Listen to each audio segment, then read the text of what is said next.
What's up, guys? How's it going today? Hope you guys are all having a great day. Today's Tuesday. CB, what's going on, dude? Danny, what's up, dude?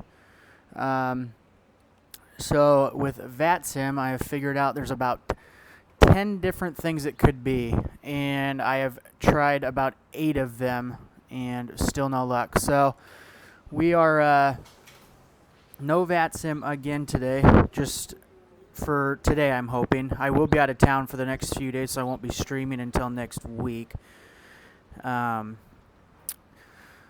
So I tried VATSIM again this morning and just kept getting sim crashes one after the other, so I'm not exactly sure what's going on. But we're doing a little bit of a long haul today. We're doing San Diego to Atlanta, so it should be pretty fun. Figured why not do one long haul flight since I will not be on stream for a little while, probably until next Monday. I'm gonna be going out of town, and we're in the 767, the Boeing 767.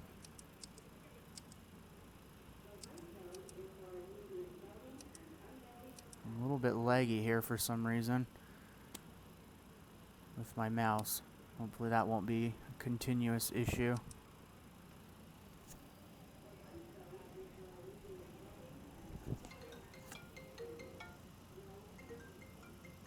Just 1 second here.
Alright, sorry about that, guys.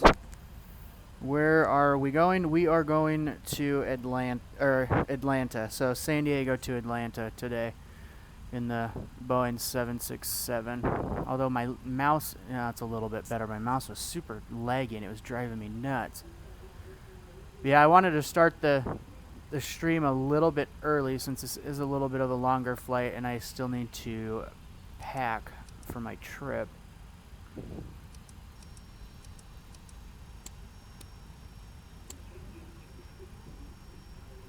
So I figured we'd get this flight going a little bit early.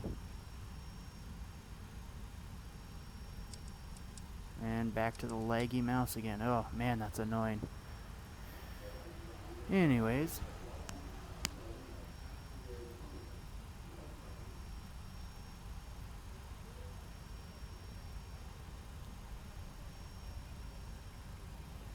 Oh, my bad. Where am I going? It's not really a vacation. I'm just driving on over to Phoenix tomorrow. I got family over there. I actually used to live in Phoenix, so I'm driving over there from San Diego tomorrow morning.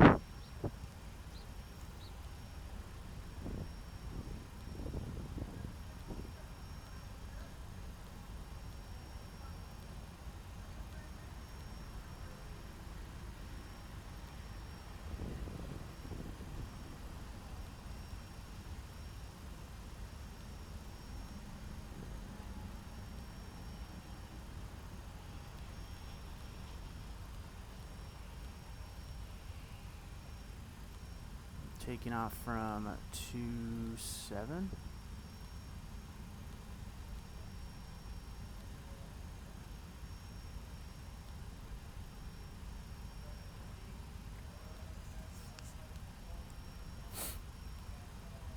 Gonna be cruising at 360. Flaps 5. We are rather heavy today.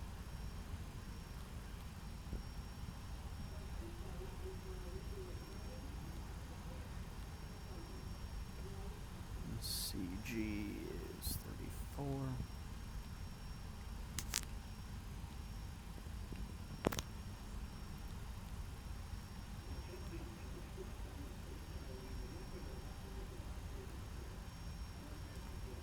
Parsa, what's up, dude? How's it going? I hope you're having a good Tuesday. Came just in time. We're going to be leaving San Diego here shortly. Once we get everything put into the system here. And get the show on the road.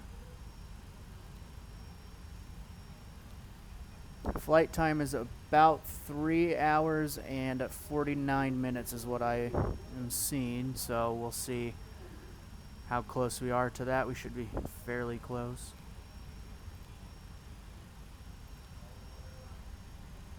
So, like I said, a little bit longer of a flight.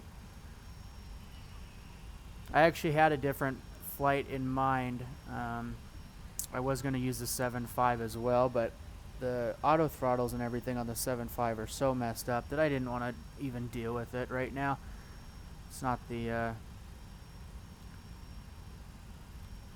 best to be using.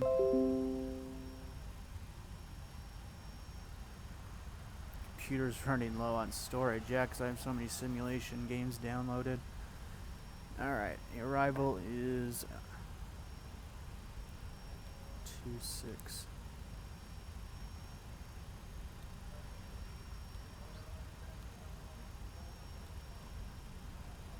Wait, what would I have for arrival here? Let's see.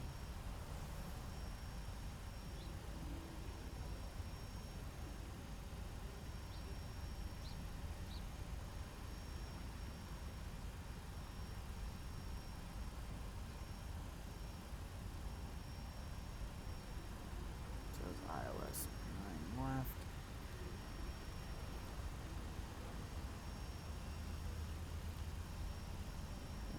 Alright. Let's go ahead and input the rest of these legs here.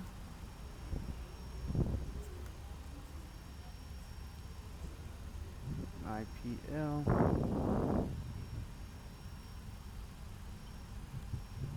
Sorry guys, I don't have the chat open right now. If any of you guys have said anything, I'll check it here in just a second.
Parsa doing well. That's awesome, dude. Glad to hear.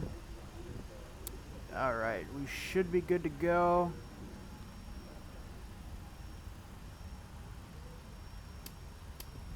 Oops, didn't mean to do that. It's this mouse. For some reason today it is just like super laggy on me here.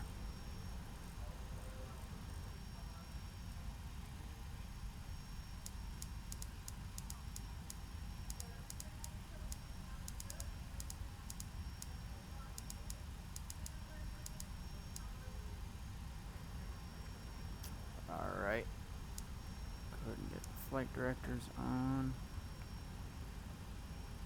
Let's get set up for a pushback here.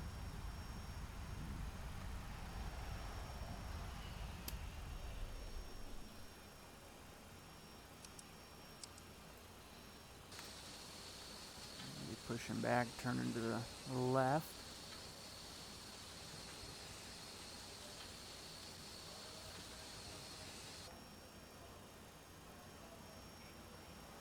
Alright, starting the left. Throttle things always get messed up.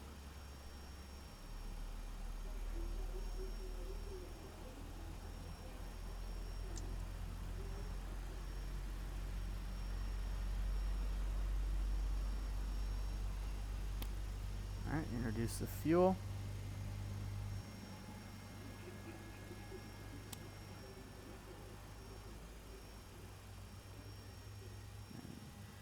And engine 1 is on the startup.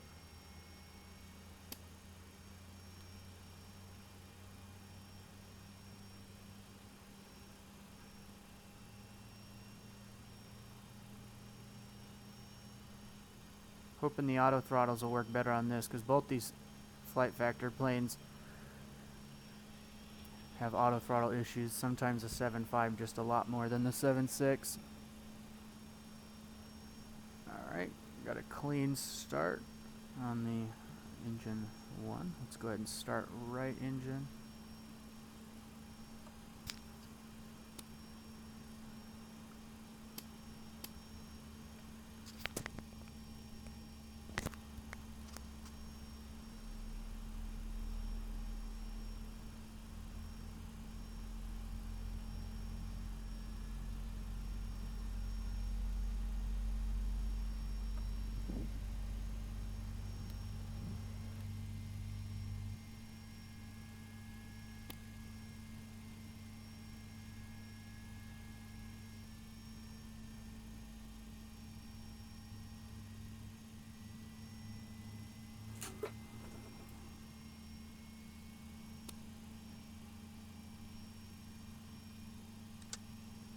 Sorry if it looks like my mouse is just kind of flying all over the place. I have no idea why the mouse is so glitchy, because nothing else is glitching out on me, just the mouse. So it may need a new battery, I'm not sure.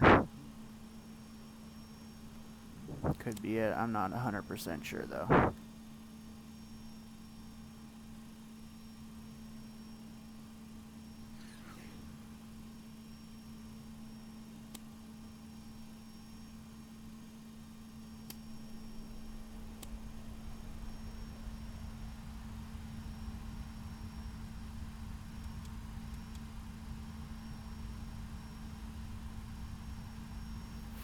Alright, let's go ahead and bring down our flaps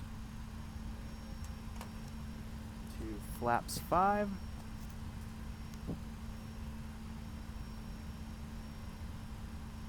Thank you guys for joining in with us today. Doing a little bit of a long haul flight over to Atlanta from San Diego.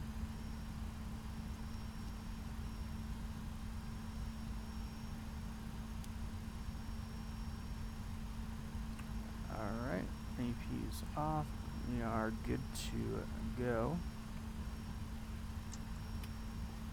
Flying in the American Airlines.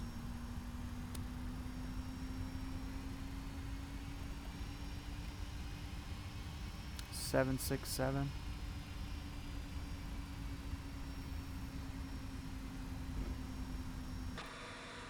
scenery here is a little bit laggy. Sometimes, kind of just depends. It's hit and miss with this scenery here.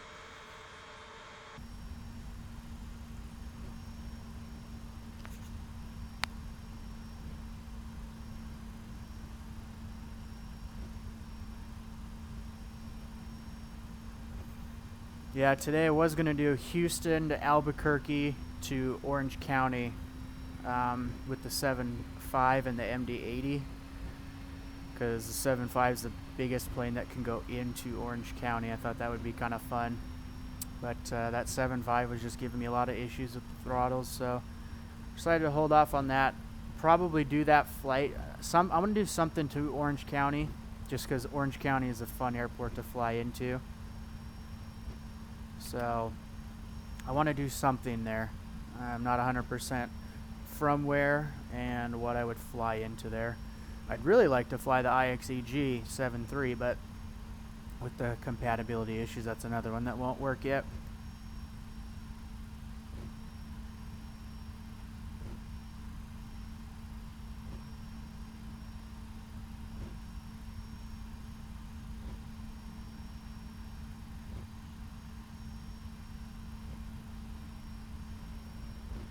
SWA is where it's at. I agree with you. I'm a Southwest Airlines fanboy, I guess you could say. Video card, yeah, the specs down there. Thanks, Danny, for putting that in there. America's coming in a close second. Yeah, I flew America. I haven't flown American many times. I actually have a United pass, so I've been flying United because I can fly for almost free to basically anywhere, even though it hasn't been the most enjoyable time on United. The the staff isn't very friendly, but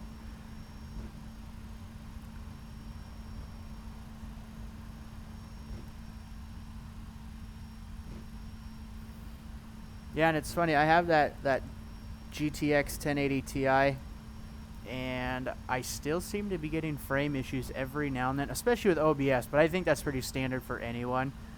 But I know a couple people that just have the GTX 1070, and there seems to be running a little bit smoother. But if I'm not running OBS, it's usually pretty good. Without OBS running, I can get anywhere from 45 to 60 frames a second on average. With OBS, I'm lucky to get 30 to 35. Just kind of, it really depends, obviously, where you're at and stuff. And this scenery is just terrible on my frames when I'm running OBS. Kronos, what's up, dude? Decided to start the stream a little bit early, just because it is a longer one and I got stuff I got to do tonight. Yeah, United has been digging themselves a grave. Yeah, I agree. It seems like, though, since the United thing, all of a sudden, just everybody's got issues with airlines, all of it, like, just out of nowhere. There's just all sorts of lawsuits and stuff, so people trying to get money, if you ask me.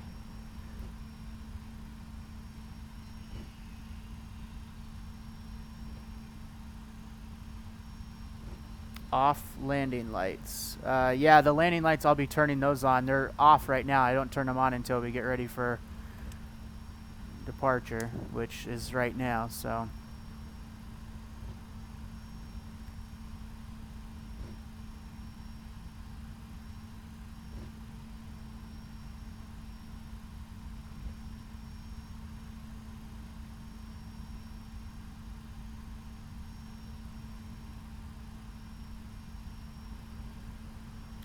Alright, here we go. Let's taxi out onto the runway. I hope you guys can hear me okay. Approaching 27. And if you guys are just joining us, welcome in. You came at the right time.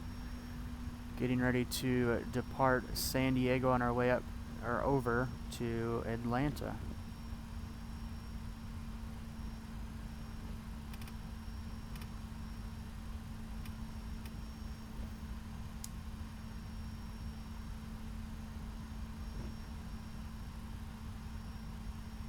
On runway 27. Okay, good. Thanks for letting me know.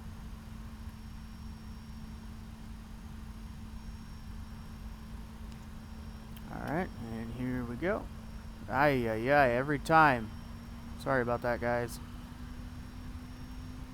Just kind of like randomly happens. I don't even know like why all these pop up when they do. That's weird. Alright.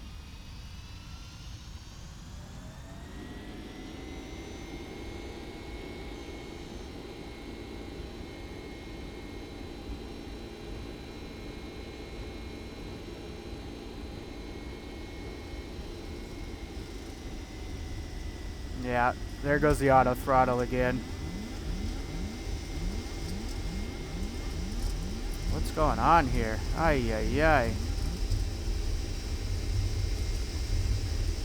And rotate.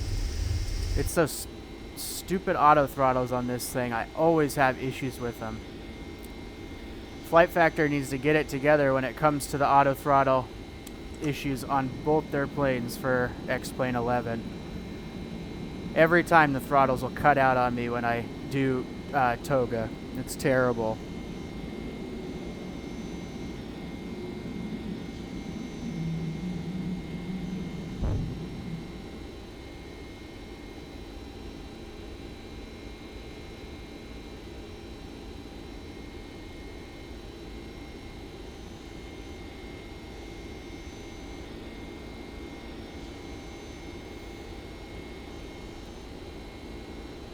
So I'm hoping that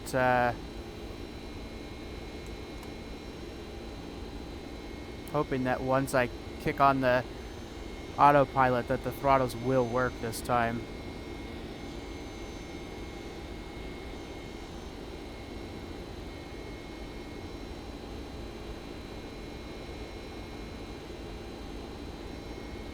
And flaps up.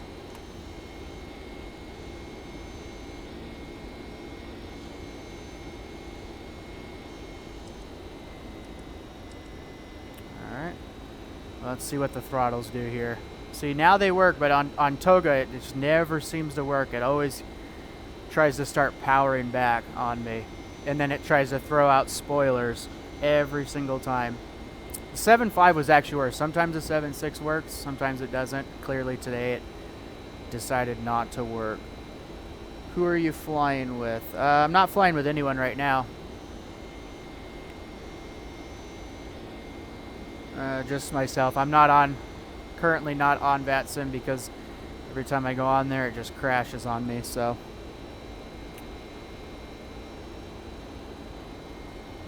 I promise, one of these days we will have a clean flight where nothing goes wrong. And it's actually half the time, well, more than half the time, it's something to do with the plane, so there's not a whole lot we can do about it. It really just has to do with the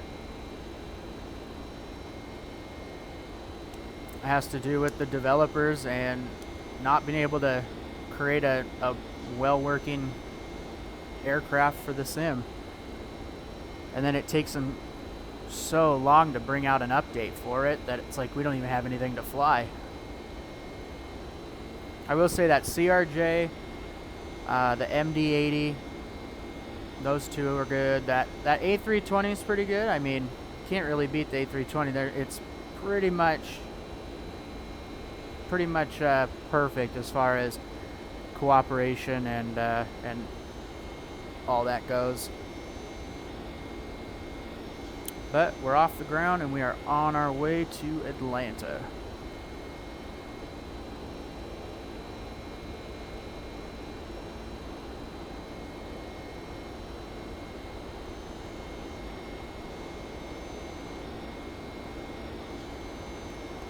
Actually flying over my house right now. I live right over there, actually, right by the bridge, right on that piece of, right over there. That's where I live. So I get to see all the airplanes flying into San Diego every day, flying right over the city. It's pretty cool. Just got a new route coming in, the A340. So that's pretty cool to see. British Air used to fly the 747 in there for a little while, then they just switched to their 777 300. So that comes in every day.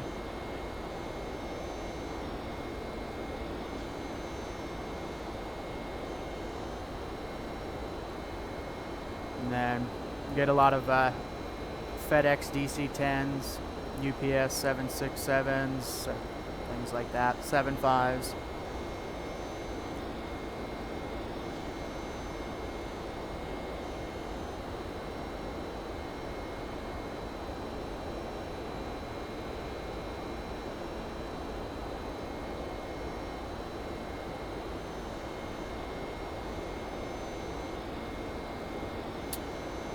Parsa, yeah, actually I can pretty much see it from where I live. That's funny that you know. How do you know about the hospital? Do you live in the area or just know it really well?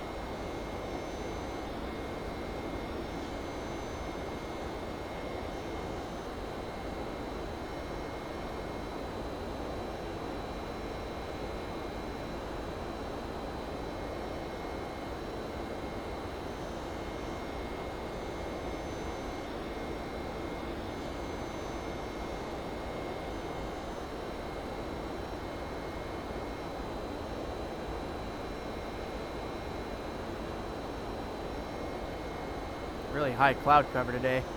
Finally busting through at 17.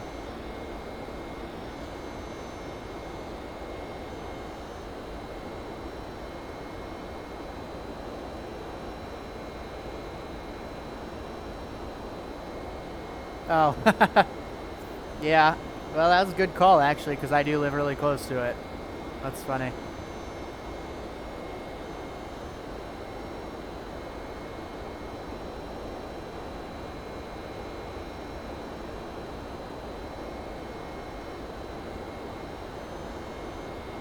So yeah, between Lindbergh Field, all the commercial aircraft, and then North Island here, where I live, it's the Navy base, and get a lot of F-18s, C-130s, C-5 Galaxies, C-17s.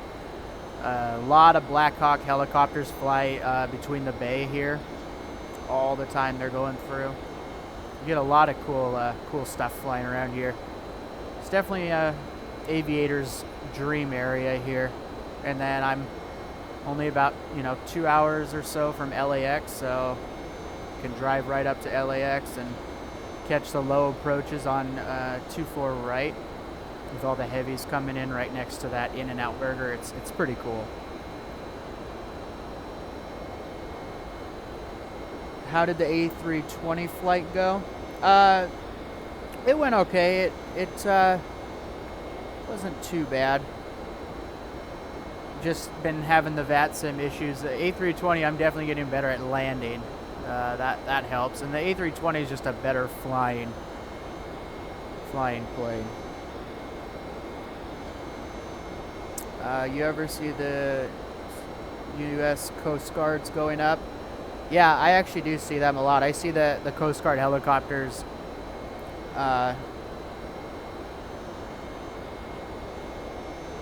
U.S. Coast Guard helicopters flying around all the time through here. They actually are located right next to Lindbergh Field. And you can see them take off and they fly all over the place. Well, it's probably really noisy. Yeah, see the F-18s, I'm on the bay side. F-18s usually come in on the ocean side, where the Pacific is. Right over the beach, so I'll take my dog over there because there's a dog beach, and it's pretty cool. They actually fly right over the top of you. It's pretty cool to see. It can get loud every now and then, but it actually isn't too bad. Plus, I could listen to aircraft noises all day and not get tired of it. So, what's up, X-Plane Spotter? How you doing, buddy? Thanks for joining us. We just took off out of San Diego. Now we're heading to Atlanta, so we've got a pretty long flight ahead of us.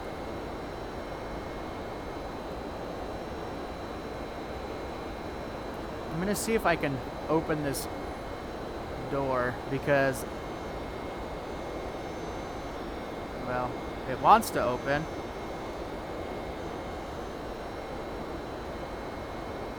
because the 7.5, you can't really open the door. And I wanted to get some. Alright, let's just see if we can walk through it, because I wanted to get some wing views that I could set up. But I don't know if it's going to let us go through. Oh, come on. Looks like this is a bug on the 7.5 and the 7.6. So I really wanted to get some wing views set up, but can't really do that when the door won't open because it doesn't let us go. Doesn't really let us go past it.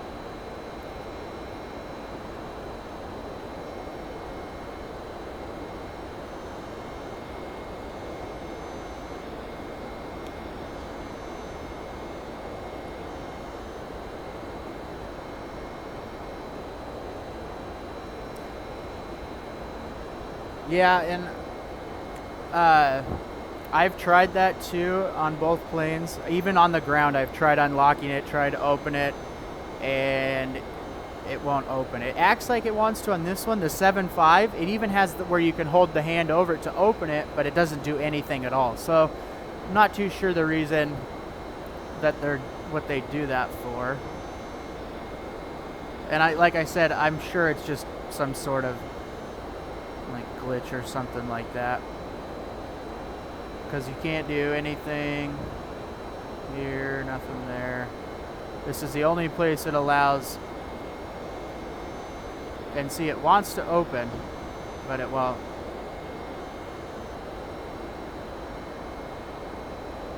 Yeah, the San Diego skyline is really cool. Where I live, I can see like all the buildings and stuff. It's a pretty cool place. I really like living here. Go ahead and get a view saved for up here at least, because this feels pretty cool.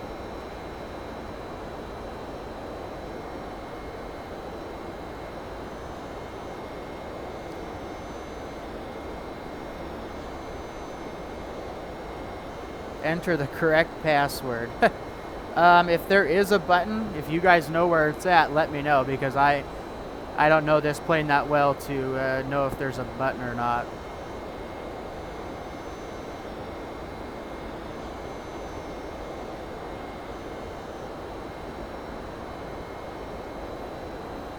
Just go into scripts. I change it to where it is not rated so I can go through the body of the plane. So I can get a wing view. Oh, okay. Alright, that makes sense. I should have set up the views before. I didn't even think about it. Would be nice though if there was a switch to open it.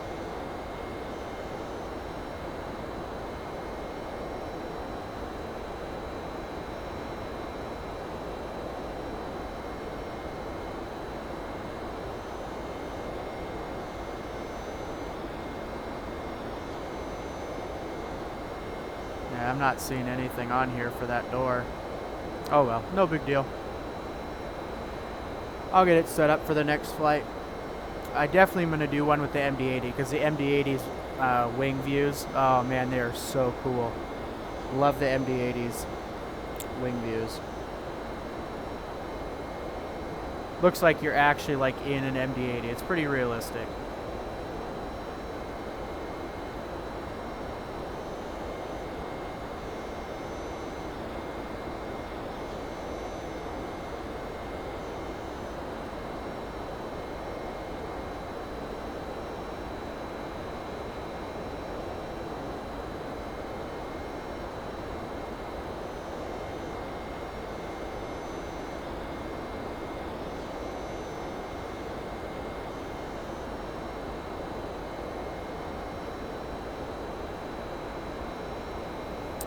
To get into the cabin, you don't actually go through the cockpit door. Just go straight through the wall behind the first officer's seat, and you'll see the captain. Or cabin, it's weird. Yeah, okay, I'll try that really quick. Welcome back, CB. Glad you could join us. We're going to try and do this view since we've got a lot of time to kill. Let's see if we can figure it out.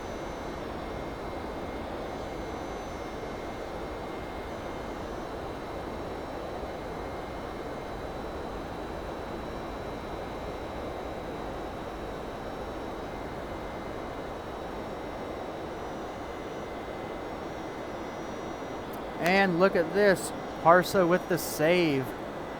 That is really weird. That is like super weird. Like, hey, why not just go through a wall instead of actually accessing the door? Because that would make sense, right?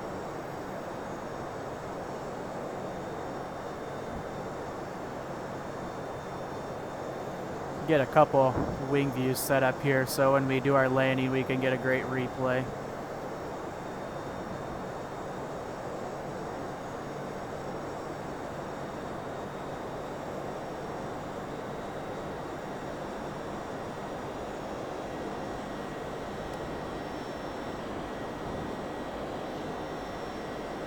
It's kind of cool when you get the window in the frame like that. So we'll save that one.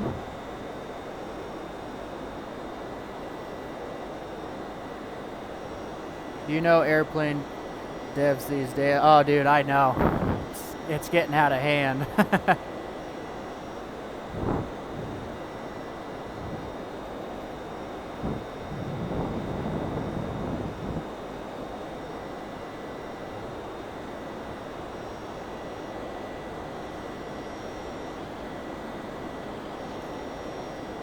These first class seats for all you guys who have been with me since the start. I'm gonna leave those for you guys.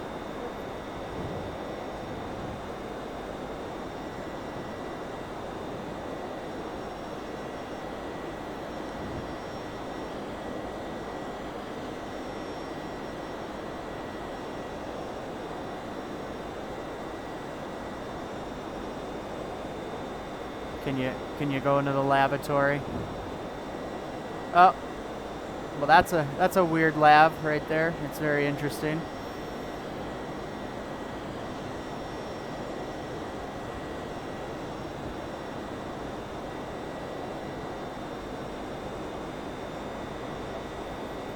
Can't get VATSIM working. Can't find the plugins folder. Are you going to your original X-Plane folder? File folder.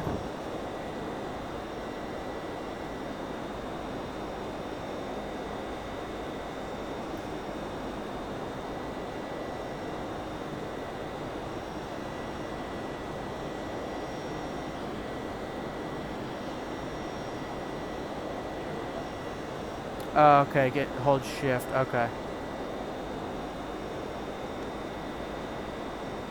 Oh, well, that's nice. I didn't know that. You learn something new every day.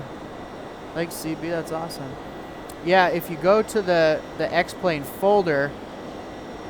Oh, yeah. See what parse is saying right there. Then output, then plugins. Is it output or is it resources? It's one of those.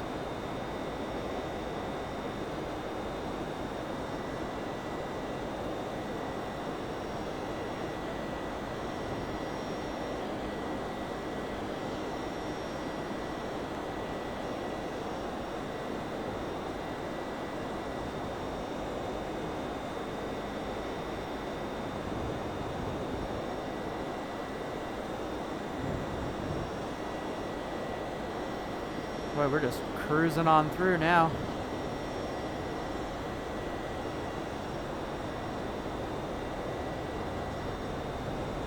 I love how the sounds change depending on where you're at in the plane. That's awesome.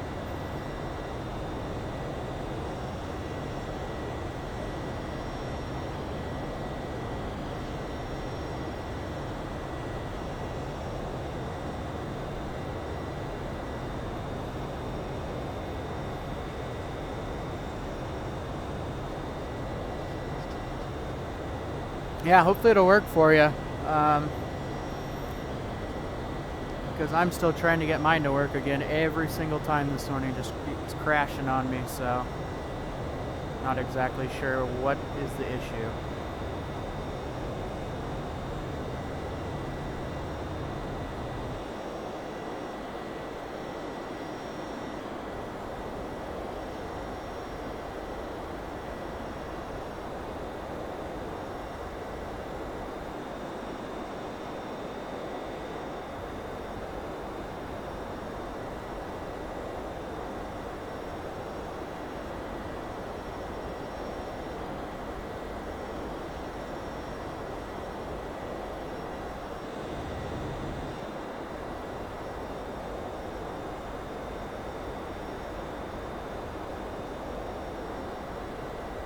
And if it's showing up when you open X-Plane and you go to the plugins menu, it shows up there, then you know it worked.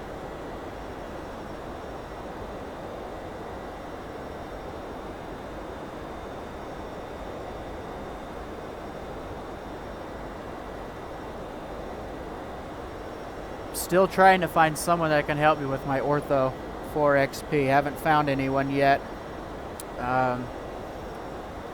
Because once I can get that up, oh man, it's going to make a big difference. I'm just trying to figure out what's going on with it. I swear, nothing ever seems to work right the first time. You always got to troubleshoot something.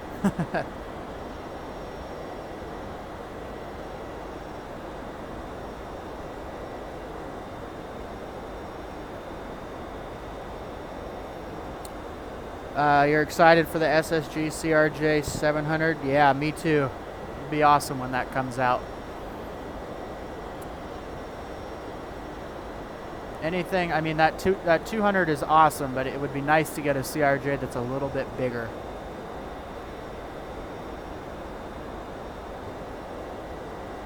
Karsonh H, in with the question of how does this plane handle the 4 forces of flight? It handles them great, just like the one yesterday. Yeah, see, I watched Q8 Pilot for the video, so that was actually who I went off of, and I was getting error messages after doing exactly what he was doing. So it has something, I believe, to do with my Python program, and I'm not exactly sure what. So that's what the issue I need someone's help with, is to figure out why it's doing that and why it's giving me the error when I did exactly what he did. So there's a reason why, because Q8 Pilot does some great tutorials. I really like the stuff he does.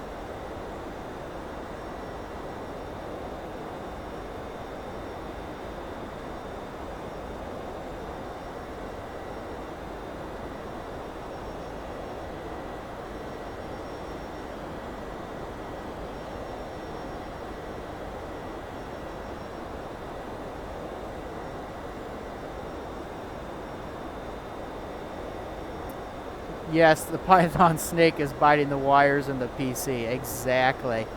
Actually, no, it'd be my dog that would be biting the wires. He, about 2 weeks ago, chewed the rudder pedal wire and completely just shredded it. So I had those rudder pedals for almost, let's see, almost 9 years. And he finally destroyed them. And had to order myself a new pair of pedals, which they're exactly the same, but they're not cheap. So now every time he gets near them, it makes me nervous. I have to keep pushing him away, because he just randomly decides when he wants to destroy something. He even ate my microphone little foam piece cover, so that's probably why you hear a little bit more wind when I'm talking. So I had to order some of those, which should be here tonight. He's a terror. Does Q8 Pilot do a tutorial on VATSIM? That I do not know if he does or not. He does a lot of tutorials, so check out his YouTube channel and you might see some. I'm not sure, but there is a lot of VATSIM tutorials if you go and go on YouTube and check them out. Or, you know, like I think it was Danny that said it. The resources in VATSIM's website will help you a lot too. I mean, I guess that would probably be the best go-to place, since that's who you're going to be operating with, so you might as well go off of what they're saying and then kind of review some videos after that.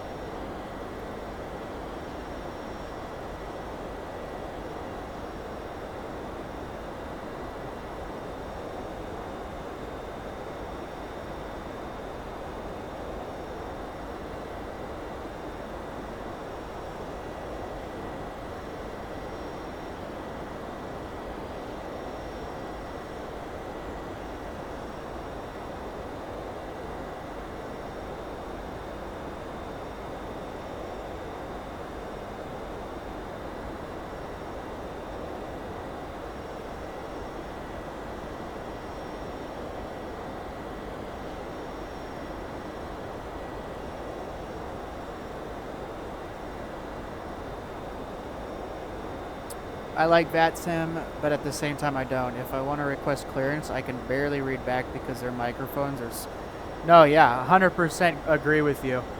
VATSIM is awesome. The concept is awesome.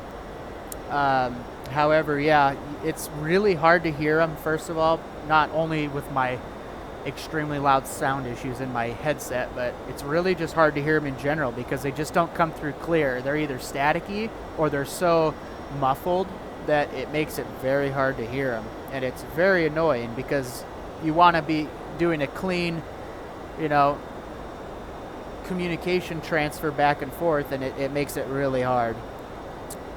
Danny, welcome back, dude.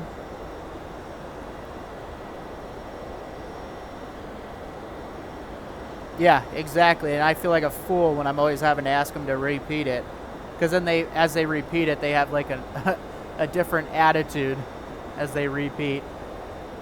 It's not my fault I can't hear them.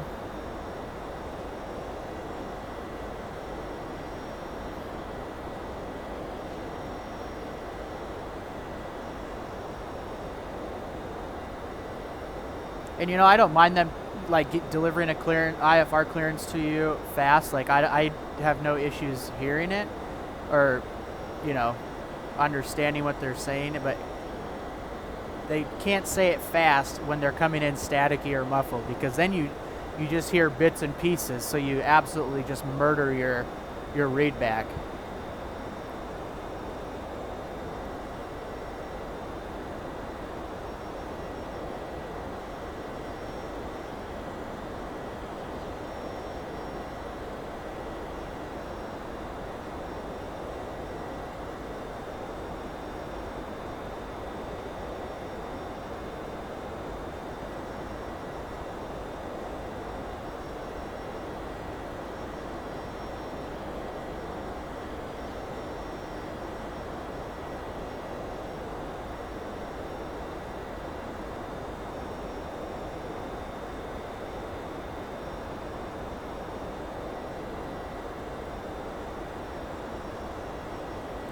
See if we can get some music playing here.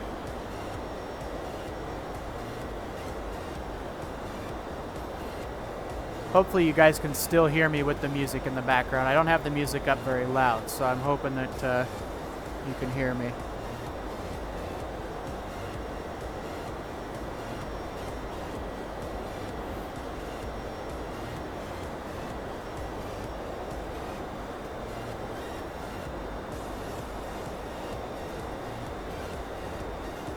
I'm definitely not looking forward to the 120 degrees in Phoenix tomorrow.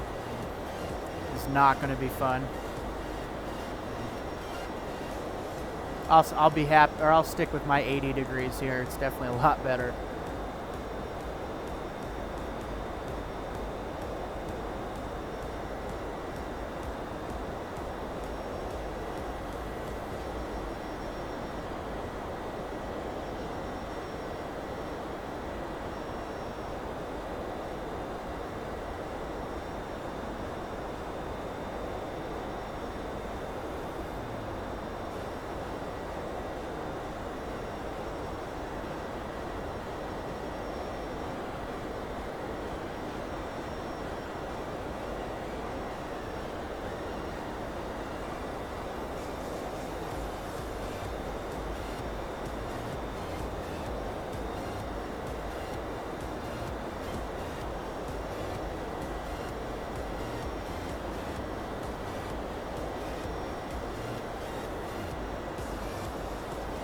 Thanks, Danny. I'll try to be hanging out by the pool.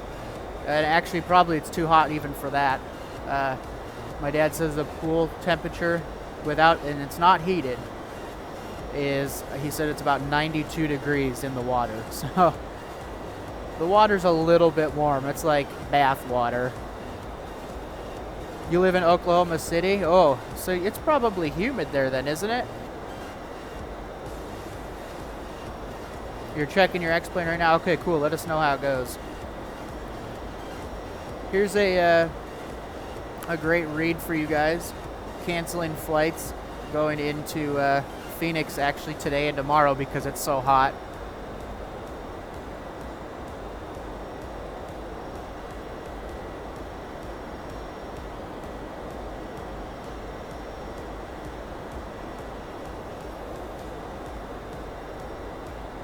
American Airlines canceled 7 of its flights due to the heat.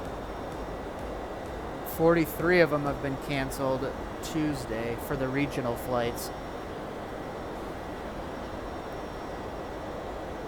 The CRJs can operate under a maximum temperature of 118 degrees. Ah, okay. Well, then that is cutting it really close. Oh yeah, 95 with humidity, I bet is terrible. He lives in Oklahoma City, CB.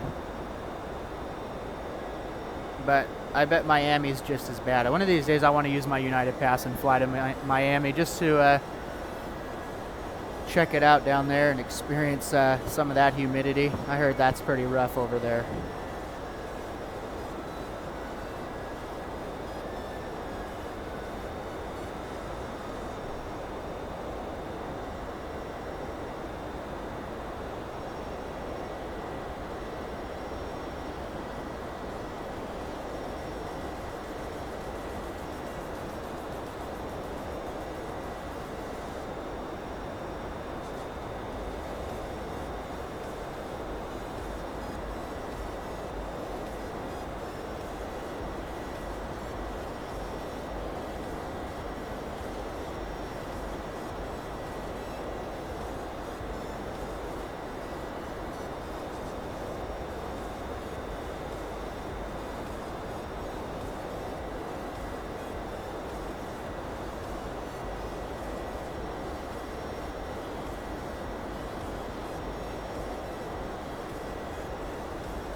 Sorry guys, I had to step away for a second. Oh man, what happened?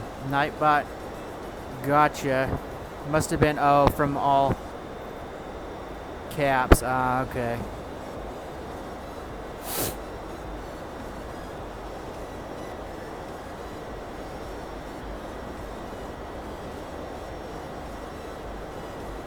Well, I'm not too sure what happened there, but yeah, that's the problem with Nightbot. He doesn't like all caps.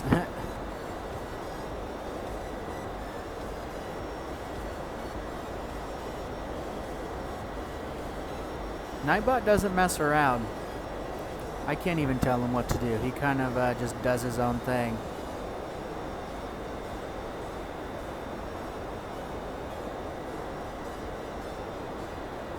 Alan Walker music. It's probably going to be... This is going to sound terrible. Who's Alan Walker? I have no idea. Never seen the ocean. Well, in an airplane, but really, see, actually, you're not the only one. I know a lot of people that haven't seen the ocean. My dad was in town not too long ago for work, and the guy that came with him for their training, he had never seen the ocean either, and he's lived in Phoenix his whole life. So he's only about 5.5 hours away, and the dude's never seen the ocean. I couldn't imagine. I was born and raised in Washington State, so the ocean's about 2.5 hours away. It's a nasty ocean though. Wasn't the nicest, you know. And then you got Oregon, you have seaside, things like that. So I used to go to the ocean quite a bit. But it's just kind of crazy to think. Never seen an ocean. You're gonna have to do it, Parsa. Gotta hop on a plane. You gotta go check out the ocean.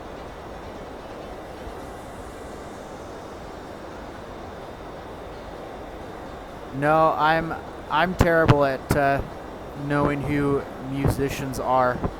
There's one thing I just listen to the music. I don't even pay attention to who sings it. I'm terrible about that.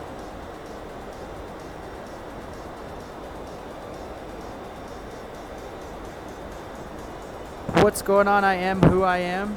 Welcome to the stream. We're just cruising along right now. We're on our way to Atlanta. We've got quite a bit of flight time ahead, so it's nice that everybody's chatting it up in here. Helps time go by a little bit quicker.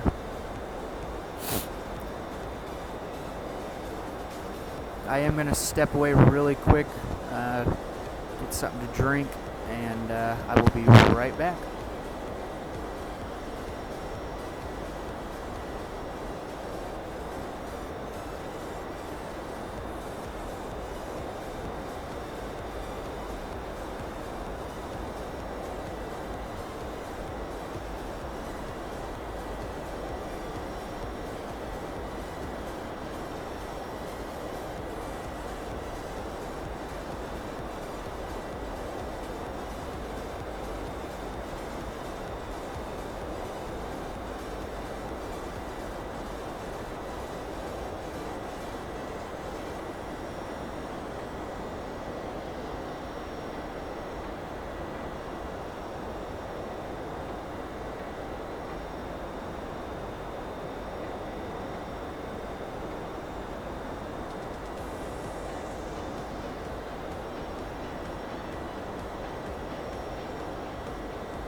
Alright guys, I'm back.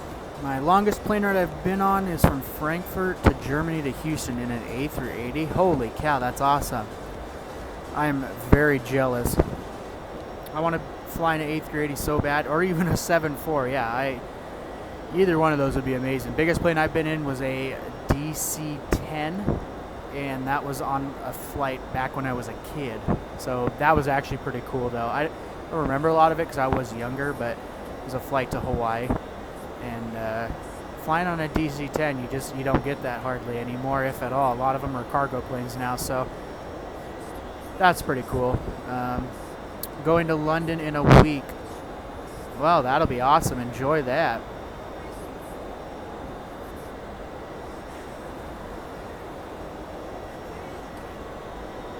My buddy who's a pilot, him and I were talking about maybe doing a flight. We want to do Thailand and Australia. Both of those would be fun. And with that United Pass, it only cost me like $100 to fly to Australia. So I'm just waiting for his schedule to open up so we can both go and check both places out for like a week. And once I start doing international flights is when I'll start getting on some of the bigger planes, which will be a lot of fun. I'm looking forward to it.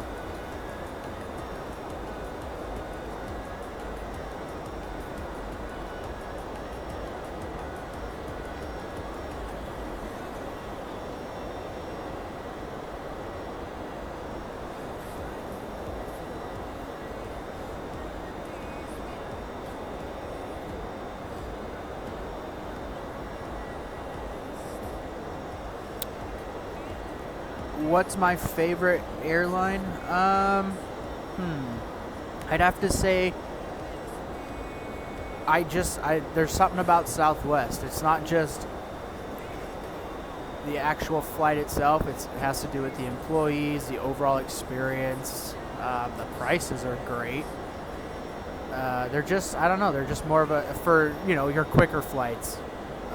Like when I do my flights to Seattle to visit family and stuff, or Phoenix, whatever. They're a great airline to fly. If I'm going to do an international flight, I think I'd like to do like a Lufthansa. I haven't flown on them yet, but I heard Virgin America is really good as well.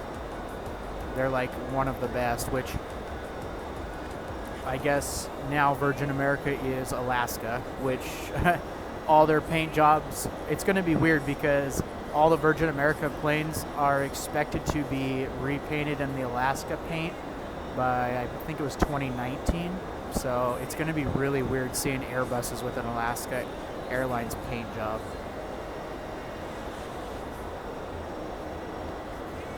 Yours is either Southwest or Virgin America? Yeah, I agree.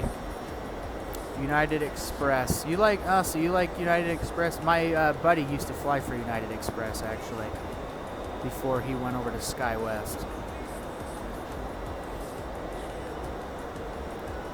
Yeah, and I'm curious, now that they are Alaska, oh, someone's going to get destroyed here with all the caps. There it goes. There it goes. Knew that was coming. It was only a matter of time. But yeah, CB, by I think it was 2019, they're supposed to, well, he's timed out for 5 seconds. I don't know if he can hear us. He should be back by now. But yeah, they're, by 2019, supposed to be repainting all of the Virgin America planes to Alaska Airlines. So you're going to start seeing Airbuses with that Alaska Airlines.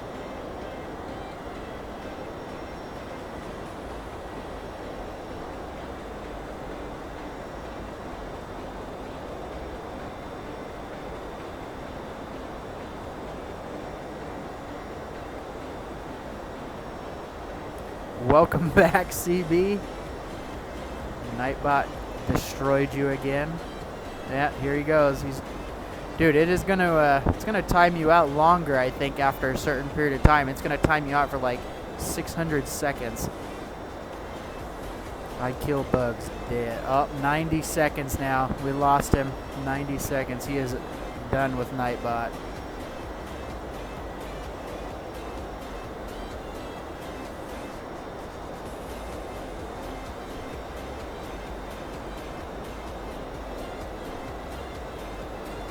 Nightbot's just trying to do his job. It's all he has to do. He just sits here and tells people what to do. That's about it.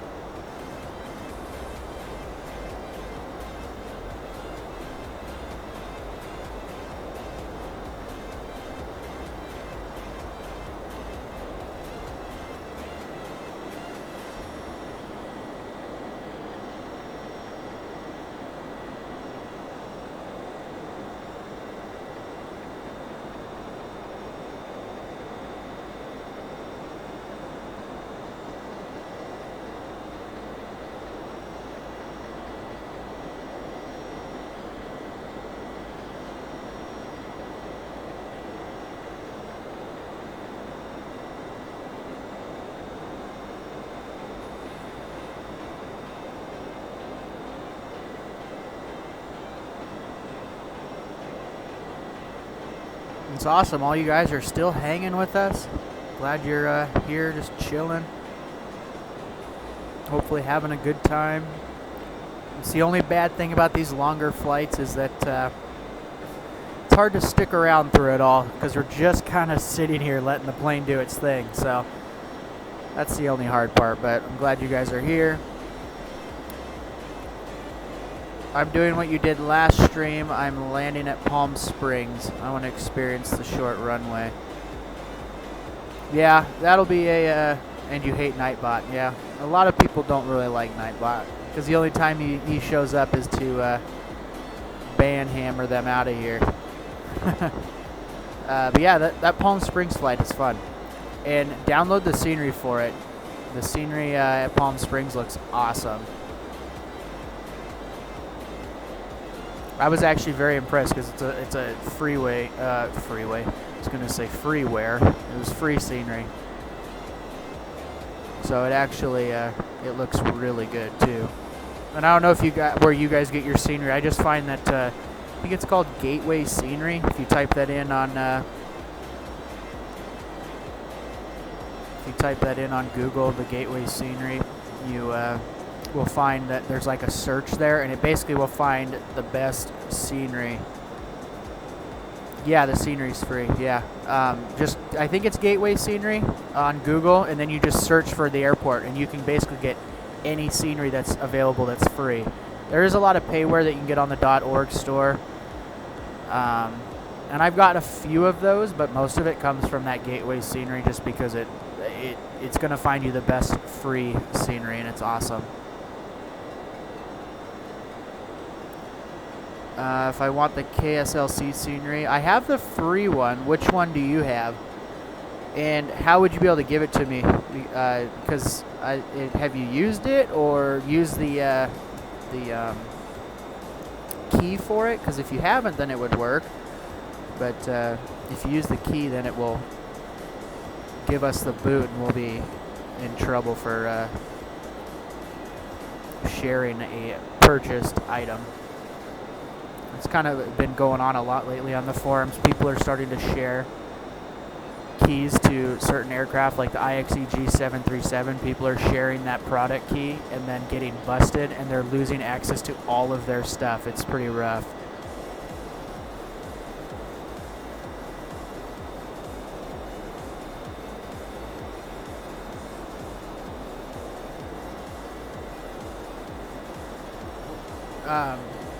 Yeah, I mean, if you haven't used it, I'd buy it from you. If you haven't used it yet. Like I said, if you used it and used the product key, then there's not really a way for me to use it without getting in trouble.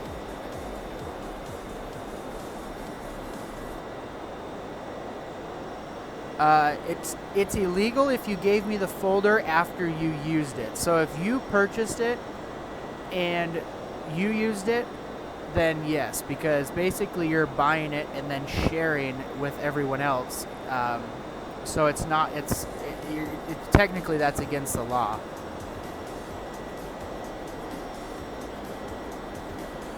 If you were to buy it and not use it or activate it, then there's no issues. But if you buy it and then you share it with me while you're still using it, then yeah, then they'll be able to know. They just go off the IP address. So basically, if it's on one IP address and then on another one, then they know that it's being used by multiple people, and they'll shut you down. You'll get in big trouble.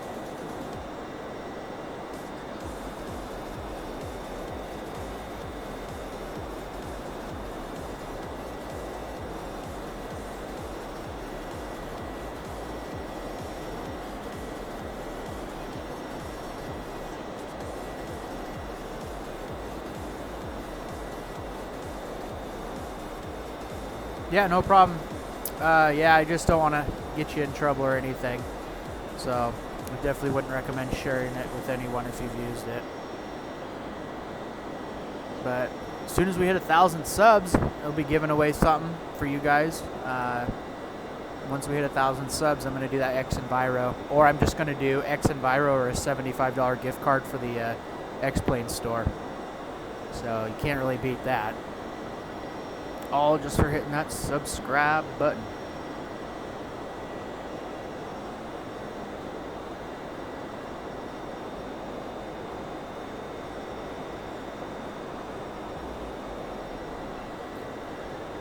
looks like we're cruising in about, we got an hour, and I say we've been on this flight for about an hour and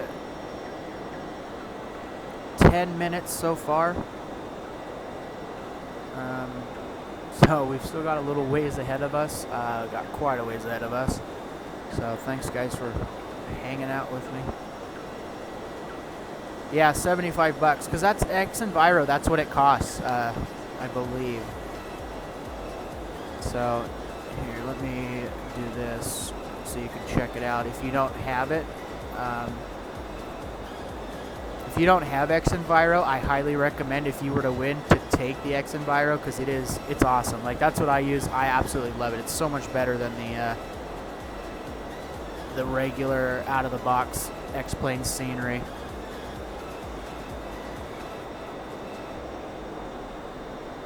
But if you already have it, then yeah, 75 bucks to the org store. That'll definitely get you at least 2 payware aircraft, or one really good one with some good add-ons. Maybe some good sceneries as well.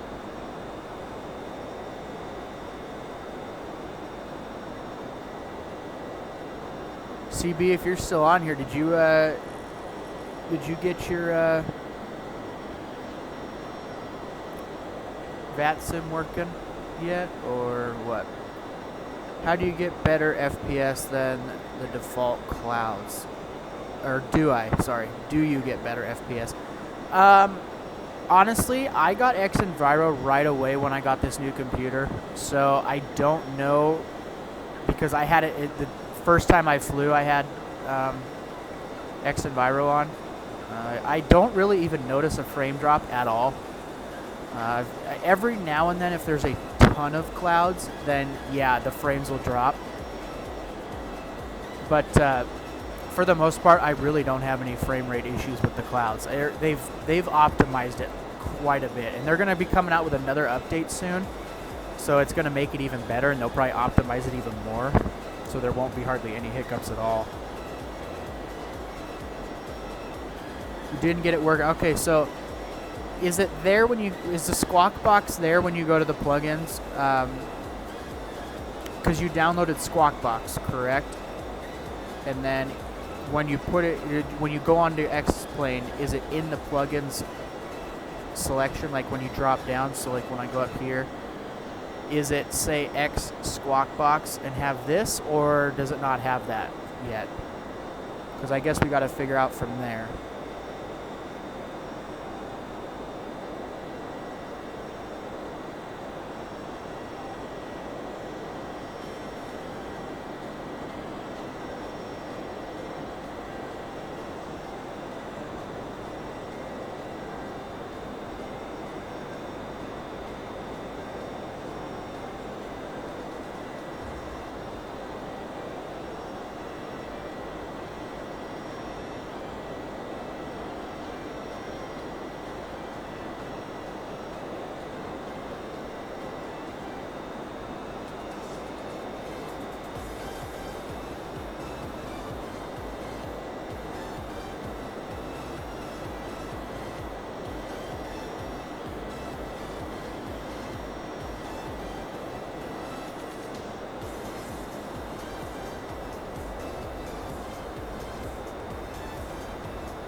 Yes, I downloaded Squawk Box, and I just can't find my plugins folder. It's not in recourses, and no, it doesn't show up in game. Okay.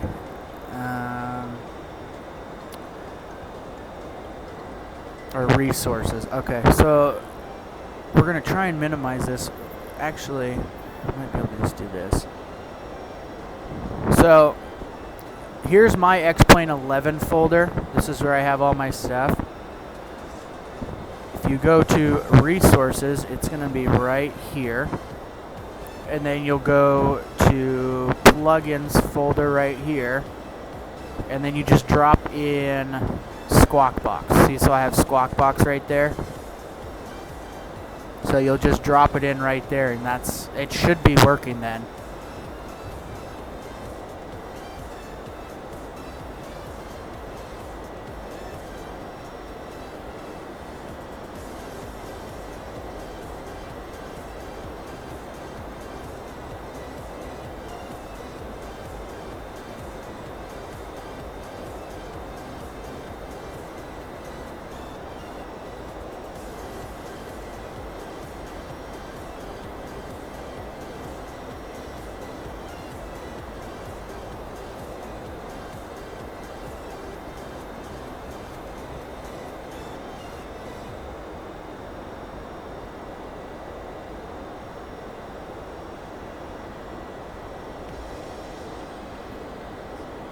Yeah, you have X-Plane 10, so you just need to find the X-Plane 10 folder. It's basically the same. So if you can find that X-Plane 10 folder, it should be the same concept as what I just went through.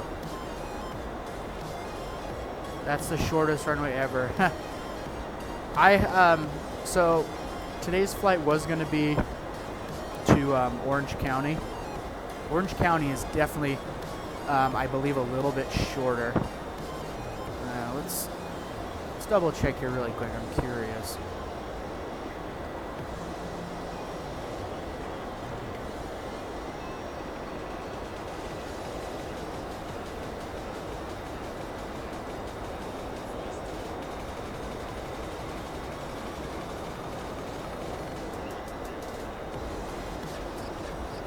So Palm Springs is 10,000 feet.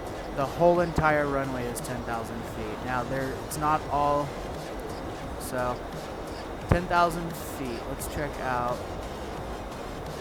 Orange County.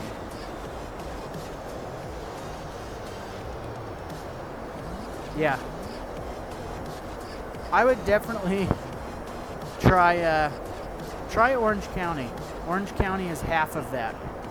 Orange County is 5701.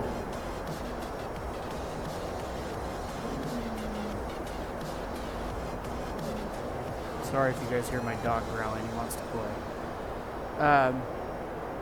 Yeah, Palm Springs is short, but I figured Orange County is definitely shorter. So I highly recommend try Orange County, KSNA, because that one is ridiculous. I can't believe the 7.5 could even land there. It's just crazy. But I was going to do that flight today. I was going to go Houston to Orange County with the 7.5, but I just had so many 7.5 issues that I'm like, we'll just do a long haul flight today. And then when I get back in town, Orange County, yeah, it's KSNA. Here, I'll type it, KSNA.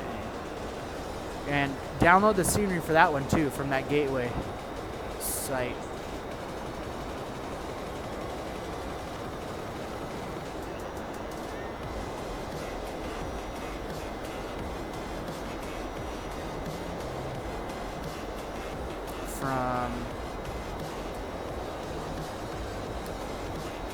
Go to that site. That site's where I go to get all my scenery if I don't feel like buying one.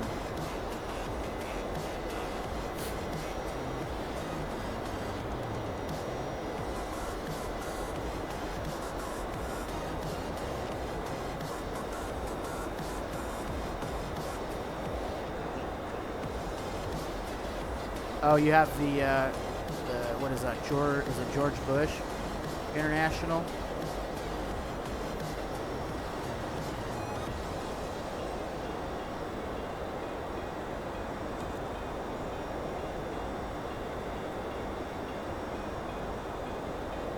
But yeah, if you watch some YouTube videos, the departure out of Orange County is unreal too. I actually did that. I was flying Southwest and did that departure, and that is quite the experience. Landing there is not that big of a deal. You stop really quick, but because it's a short runway. But I mean, the departure out of there is crazy. Full power, rocket climb to 1,000 feet, and then they really pull back the power and basically are level flight until they're out over the water. It's pretty cool. It's a pretty cool experience.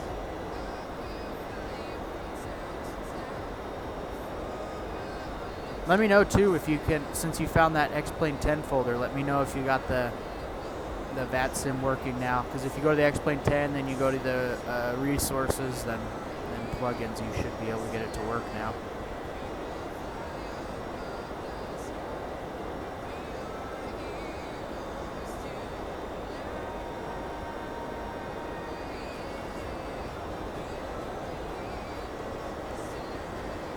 Yeah, there's a lot of gates. It's all just it's a straight line all the way down, and anywhere from A3 all the way up to 321s, 7.3s, and 7.5s go out of there, and then some regional jets, CRJs, a couple ERJs. Where am I landing? I'm landing in Atlanta, so that's why we're on a little bit of a longer flight. It was almost a 4-hour flight for this one.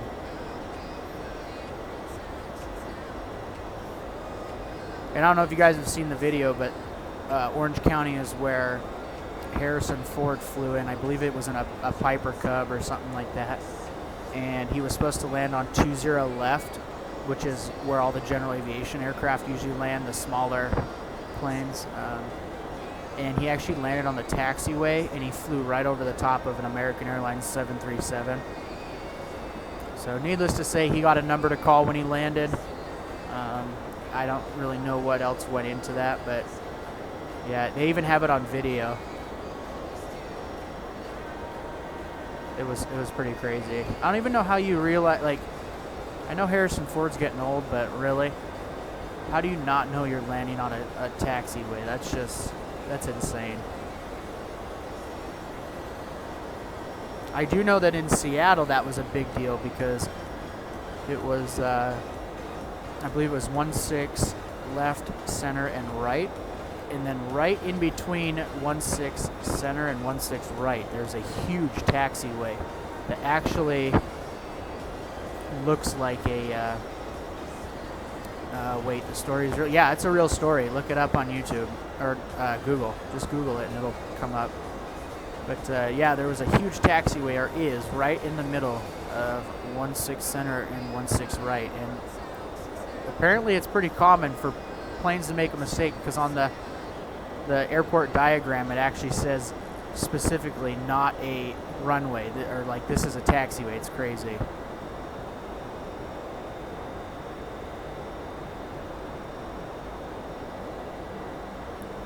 Oh man. Oh wait, he's American. Oh, that hurts. I'm proud to be an American, my friend. Yeah, it is. I've seen it a few times. It's a narrow runway, but at the same time, I mean, there is numbers. There are certain things you see that give you the idea of what's a runway and what's not. It's not like it was nighttime. It was, daylight. Yeah, it's just crazy.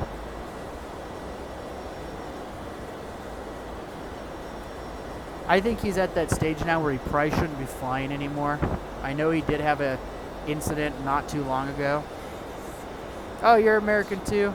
Man, you clowning on us Americans? Not cool. Not cool.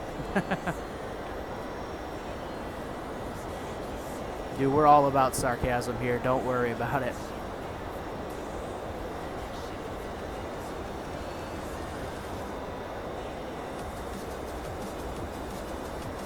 Yeah, I think after 2 incidences within like a 2-year period, I think it might be time to stop flying, but we know that's not going to happen. He's got too much money to stop flying. He can pretty much do whatever he wants. That's the only one part, because he should have gone around with the aircraft there regardless. Exactly. I mean, he literally flew right over it. And then as he landed, he asked, was that American supposed to be there? Well, if you're questioning that, you probably should have just gone around in the first place rather than buzzing over the top of him.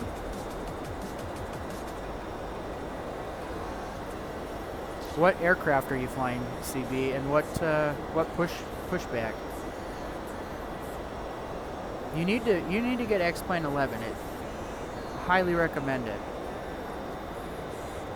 Tell your parents it's a summer break gift for passing your classes and moving on to the next grade.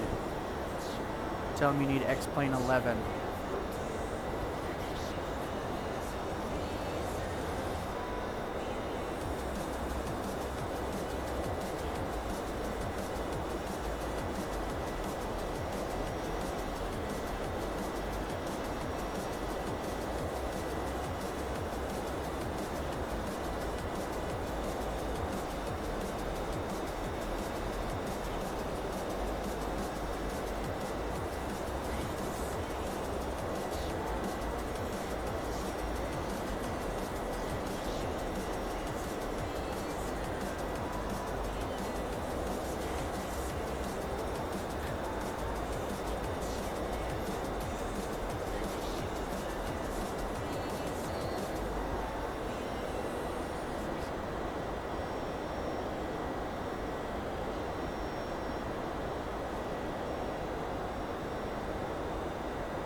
Oh, you have X-Plane 11? Then how come you said you couldn't find the X-Plane 11 folder?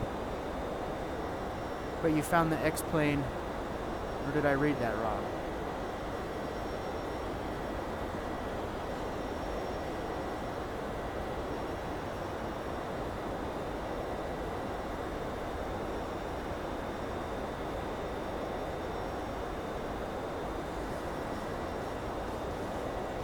Because you should, if you have X-Plane 11, you should definitely have an X-Plane 11 folder.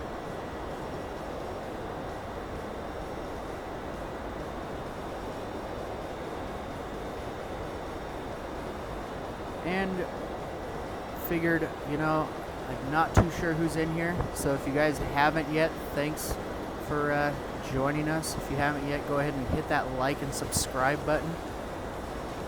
Some of you guys in here already know once we do hit 1,000 subs, we're going to be doing an X-Enviro giveaway or a $75 gift card to the org store.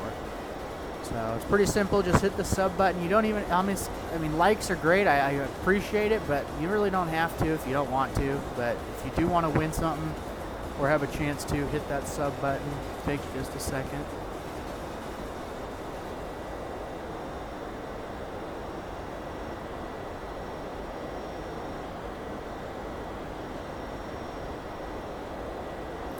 Sorry, didn't mean to have that typo. My dog is trying to attack me right now because he's pissed that I'm not paying attention to him. Should be better.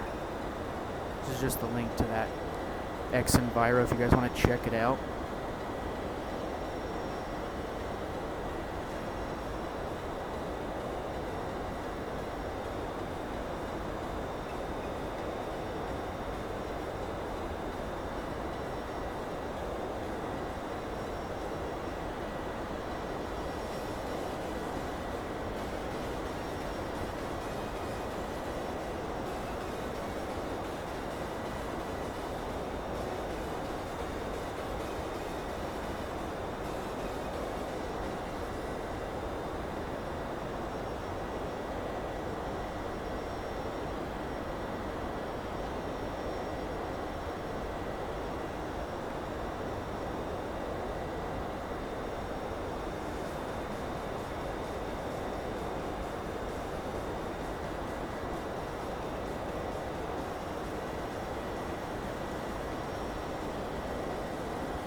Beautiful. Yeah, thanks, Barca. I tell you though, man, it is just screaming ortho for XP. I know I say it a lot, but man, it drives me nuts that I can't get it working. But man, dude, those X Enviro clouds look unreal. They look awesome.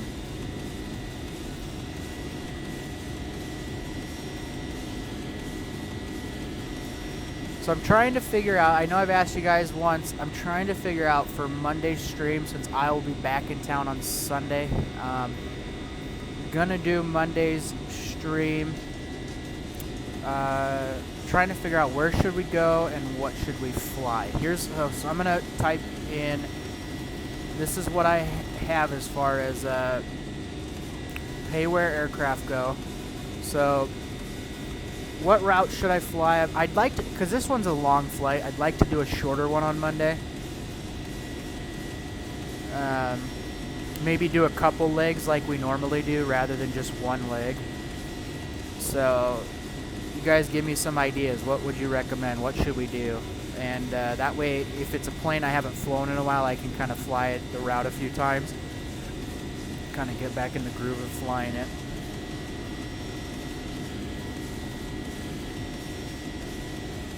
And it could be anywhere, so Dallas, Fort Worth to Oklahoma City. Yeah, we could do that in the 175. I actually have I've flown the 175 a couple times, but I haven't messed with the systems or anything. So when I get back on Sunday, I'll definitely do that. So if we do a DFW to OKC, where should we go from there? Let's do another leg. So how far is that actually?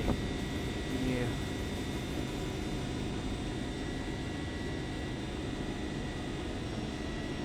Check here really quick. DFW.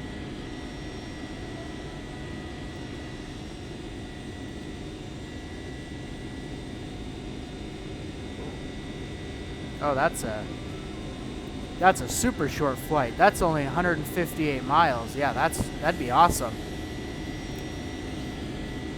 So okay, so should we do? Let's see.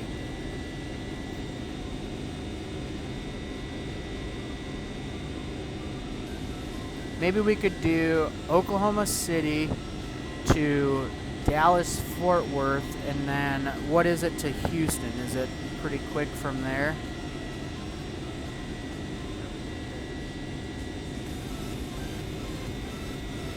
It's another 237. That could be a good one, actually. So we could do OKC, DFW, HOU. And then, because that's only going to be probably a total flight time of like an hour and a half.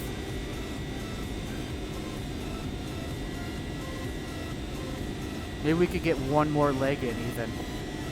But I try and keep it anywhere from an hour and a half to 3 hours, anywhere in that time frame. And 3 hours, I know this flight's quite a bit more, but 3 hours would be great if we've done basically 1, 2, 3, four different airports.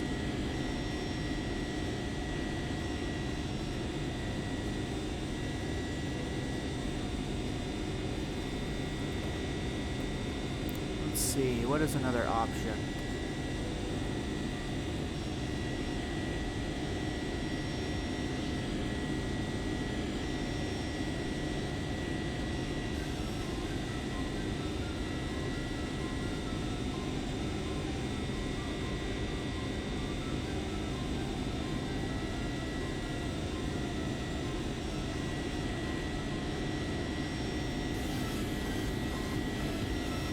Yeah, we could do IAH as well.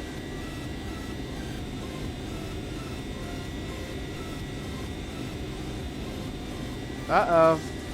Danny, what happened? What'd you get shot down for? Destroyed. So I'm thinking...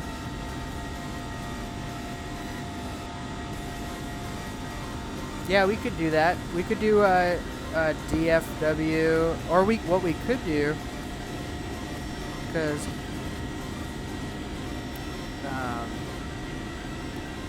What is that? Chicago? Or what is KORD? Yeah, Chicago, right?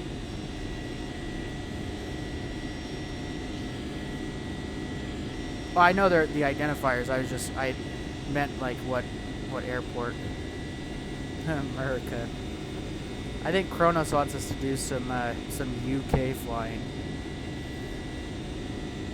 Okay, so we could do Houston to DFW to OKC, and then up to ORD.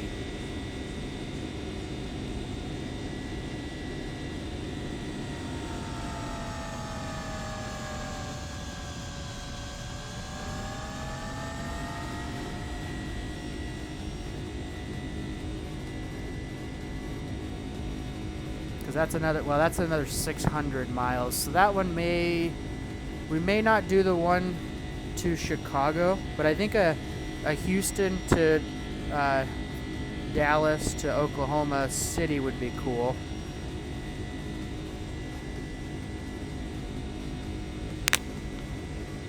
And we could do it in the ERJ 175.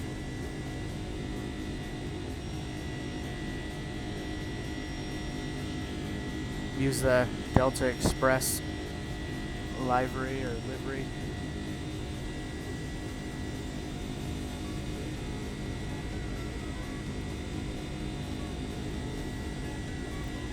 Nah, I'm happy watching U.S. flights. I've done a lot of UK flights, just watching different parts of the world. Yeah, that's kind of cool. And you know, it's actually on the other side of that too, is living in the U.S., it would actually kind of be fun to go over there and do some flights as well. I do plan on, once we build more subscribers, I do really plan on doing a really big long-haul flight, intercontinental flight. I'd like to leave like LAX for like Japan or something like that. I think that'd be awesome. Get a lot of people in and just have some fun with it. I think that'd be cool. So here's how it's looking for Monday's flight. Houston, Dallas, Oklahoma City, ERJ 175. And that should equal out after it's all said and done to about 2.5, 3 hours. By the time we land, restart the plane, reprogram the plane, yeah, we'll probably be right at that 2.5, 3 hour mark. Because I just don't like to make the streams a little any longer than that normally, unless we're doing a longer flight like this. But for the leg ones, I like to do those kind of quick. And the ERJ would be fun just because I haven't flown it on the stream yet. I haven't really flown it much at all, so that would be that'd be pretty fun. We'll have to we'll get that one, and then that should be cool.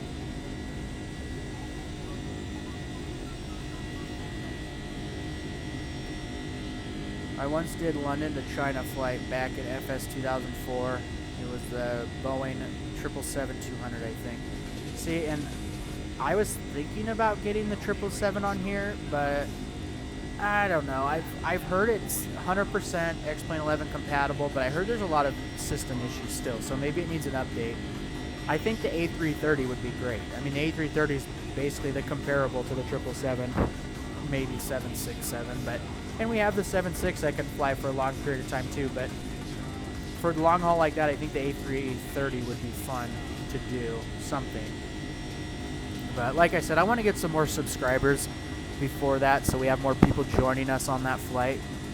You guys are awesome. You guys keep the chat busy. I love it. It's awesome. I appreciate it. Helps time go by a lot quicker.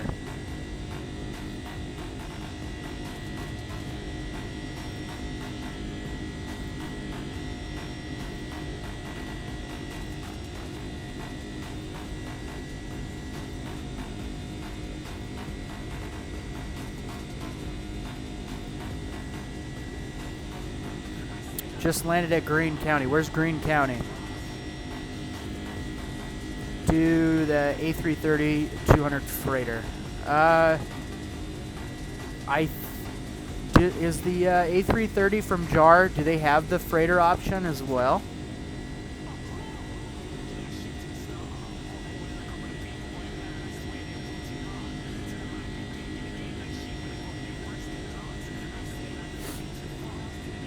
Because I definitely want to fly. It's pretty sad. I think I paid 85 bucks for that A330 between the plane and all the sound add-ons for it. And I still have yet to download it even and put it onto X-Plane at all. I still need to do that. I still want to take that for a flight. The problem is I like to be as real as I can. So like for my Boeing planes, I have the yoke, and then for my Airbus planes, I have the joystick. And it's difficult to switch everything over because I have to move my throttle quadrant over to the other side.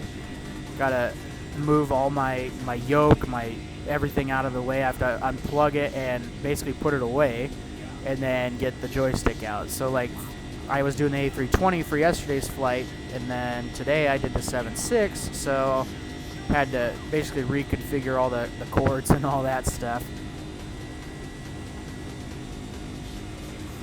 But I definitely want to fly the A330, so we may end up doing after Monday's flight, maybe on Tuesday's stream, we will do a short leg, or maybe 2 short legs of the A330. It'll be pretty unrealistic because it won't be long haul flights, but oh, okay, so you play on Steam. Alright, so with Steam, if I remember right, you want to find your folder. I don't know how, I don't have it on Steam, so I don't know for sure, but I know with other ones, you want to find the, you go to your library, you right click on the game, and you go down to the bottom to properties, and then you go to local files, and then browse local files. Now if you click browse local files, that should pull up the files for that that program.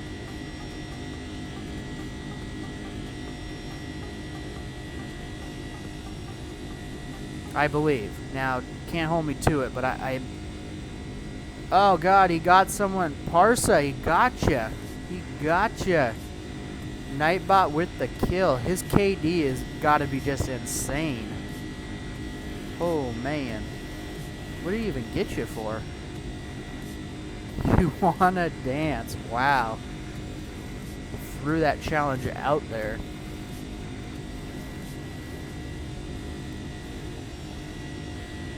He gotcha.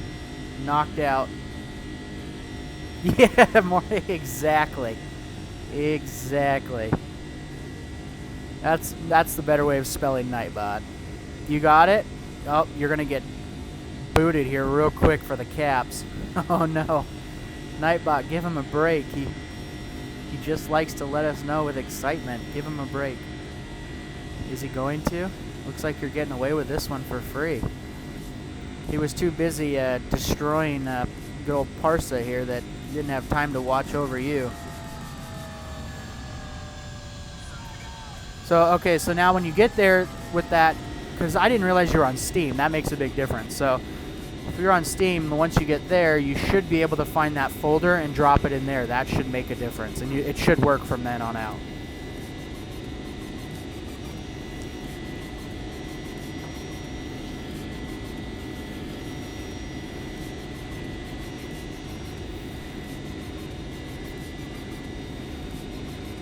Yeah, Nightbot kicks people when they're already down. Dude, I hear you. He does not mess around.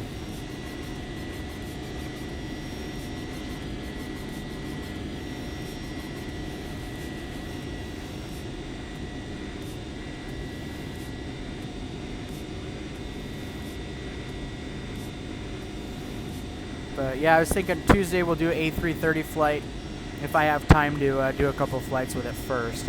I know it's very similar to the A320, so that shouldn't be an issue anyways to kind of figure out the systems, but do a couple short hops with the A330, like an hour and a half flight for each leg would be good, or somewhere around there, hour 45. kind of good.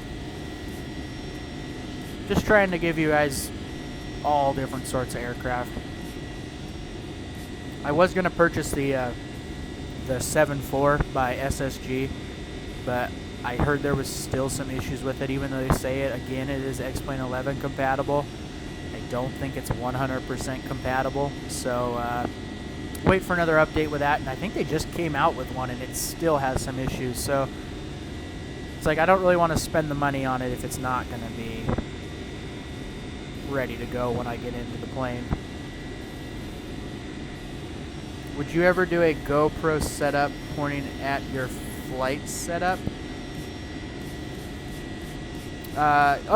So like during the live stream, like have like a webcam or something that shows the, like all the flight controls?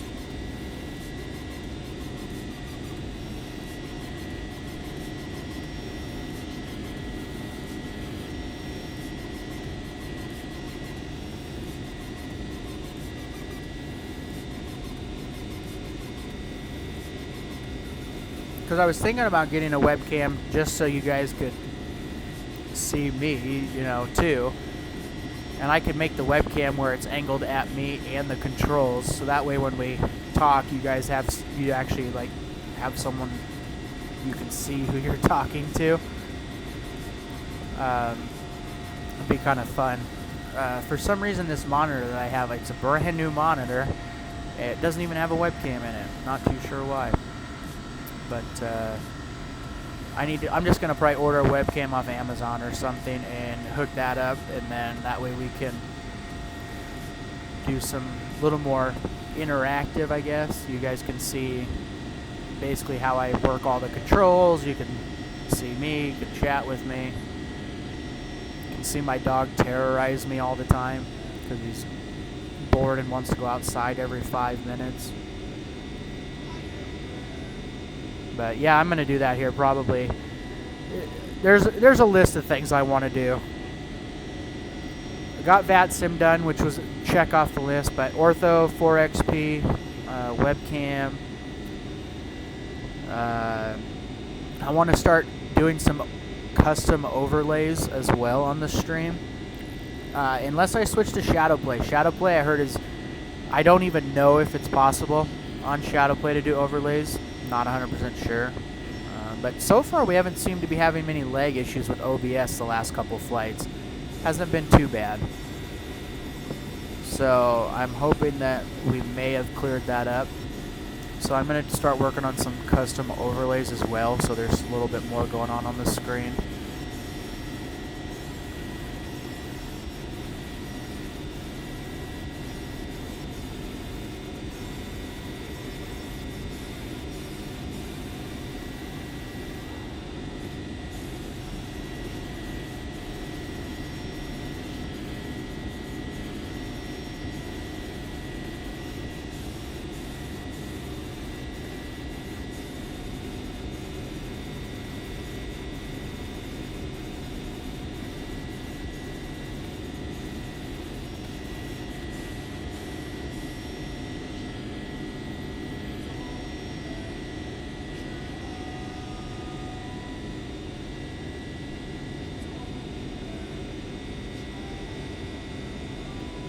Another thing I'd like to do too once we hit a lot of subs is I'd like to do some sort of VATSIM like fly-in. Just choose like a small airport somewhere, either, well, big enough for you know, general aviation and commercial as well. But it'd be kind of cool to get everybody together and do like a VATSIM fly-in.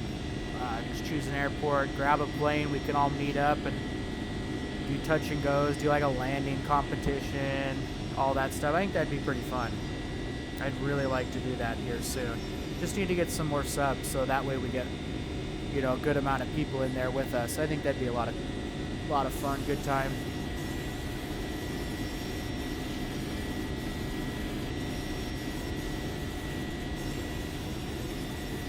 I'm sure you guys would like doing that too. And it seemed to be that we get a pretty good set time as far as when everyone can get on. So as long as we get majority on, that'd be awesome.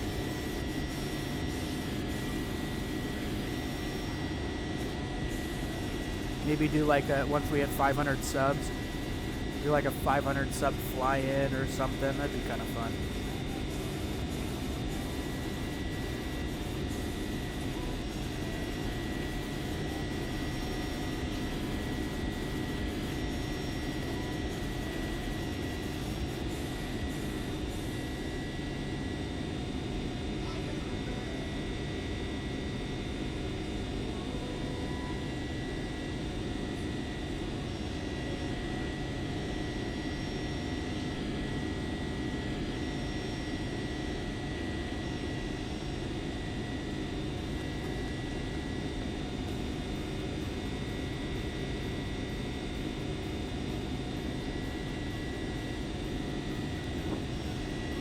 Mihail, I hope I said that right. What's going on, dude? I just put the specs in there for you.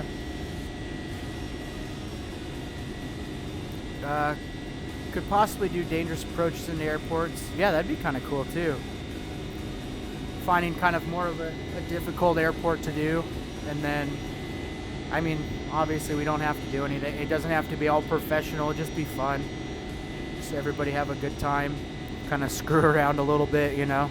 Do some landing competitions. We could do that. Do some challenging approaches. It'd be pretty cool too. I agree. That'd be awesome. Again, if you guys haven't yet, make sure you subscribe. We were just talking, doing when we hit 500 subs, we're gonna do a fly-in. Once we hit 500, we can do quite a bit more fly-ins, I think, too. And then when we hit 1,000, we're gonna give away X and Viro, or a $75 gift card to the org store. Sorry, I'm not talking. I'm getting into my X-Plane 11 folder. Thanks for all the help. Dude, no problem. Don't worry about it. Just appreciate you being on here with us. That's awesome. Yeah, let me know if it worked for you. I'm curious to know if we got it figured out for you. That's the first step. Once we get that done, then brings on the challenges of everything else.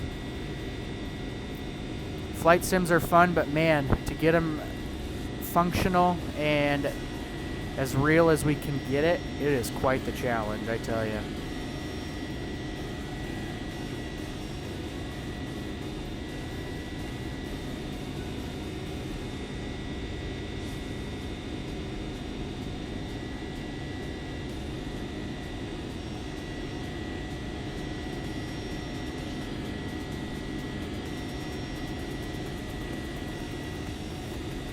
And we actually almost broke a record today. I know it's nothing crazy, but we're at 7 viewers right now. That's awesome. Welcome all you guys in. Try and hit a goal of 10 today. That'd be fantastic. It'd be so cool. Not bad for a new channel. Just kind of here to have a good time. Do some flight simming. I was actually thinking, I don't know if any of you guys would be interested, but I was actually thinking of doing like some GTA gameplay or something like that. Because I have GTA on the computer with like all the mods and stuff. It'd be kind of fun to do that. I don't know if you guys are into that kind of stuff though. So as we are all first class, do we have a discount on the meals? Dude, discount? What you talking about? The meals are free, my friend. They are free. You don't have to pay a penny for those meals. The only problem is we don't have a stewardess. Who's our stewardess? Who is willing to serve up the food? I probably won't expect many of you jumping at that real quick. No, please, no GTA? Okay, alright. It was just a thought. I was just thinking about it. And I have a bunch of other sims too, like I just got Train World, American Trucker. I just like to do those things for fun. I have Spin Tires, City Skylines, this new roller coaster one. Dude, I'm telling you guys, I like all sorts of simulations. I'm into all that kind of stuff. I like it. It's a lot of fun. Hazel, what's going on, dude? I hope it's a dude. But welcome to the stream. You are catching us mid-flight right now on our way to Atlanta. Danny, what's up? You looking for the Nightbot? We don't want him here. He's not welcome. Spin tires, yeah, spin tires is pretty cool. I was actually impressed with it. A friend of mine told me about it, and at first I'm like, that sounds kind of lame, and then I, of course, got sucked into it and downloaded it, and I really like playing it. It's actually a lot of fun. And I just hook up my Xbox controller to my PC, so I use spin tires with the Xbox controller, and like GTA and all that. I have Beam NG too. That game is pretty crazy. Crash physics on that are weird. I mean, I am the most recent sub, so you can. I just won't join. No. It's I want to do what you guys want, and it's no big deal. We need to find something that we could all play together. I think it's awesome when you get to play with others. I think that's cool to play with you guys on the stream and get some sort of group game going on. Also, if you have something else and I have Steam, can we do a VATSIM together? Once I get my VATSIM working again, I'm going to come back on Sunday and really dive into it and figure it out. I tried messing with it this morning, didn't have any luck, so I'm going to dive into it on Sunday. As long as I get it up and running, yeah, we can definitely do that. He can be our flight attendant. CB, how you feel about being our flight attendant? My Xbox gamer tag. If you guys, I play Xbox too. I play Forza Horizon 3 a lot. You guys can add me. I really don't. I have nothing to hide, so that's my Xbox gamer tag. I have Rocket League on 360. What's Rocket League? Sounds kind of cool. I have an Xbox One as well. I have the 360 and Xbox One. No, this isn't VATSIM right now, which I guess I should have adjusted the title. I didn't. I accidentally left that in there by accident. But my VATSIM has been giving me some serious issues. Every time I select connect, it crashes on me. And I have no idea why. So Sunday I'm really going to dive into it and figure it out. Uh-oh. We lost CB. He gone. Hammer down. Hammer down.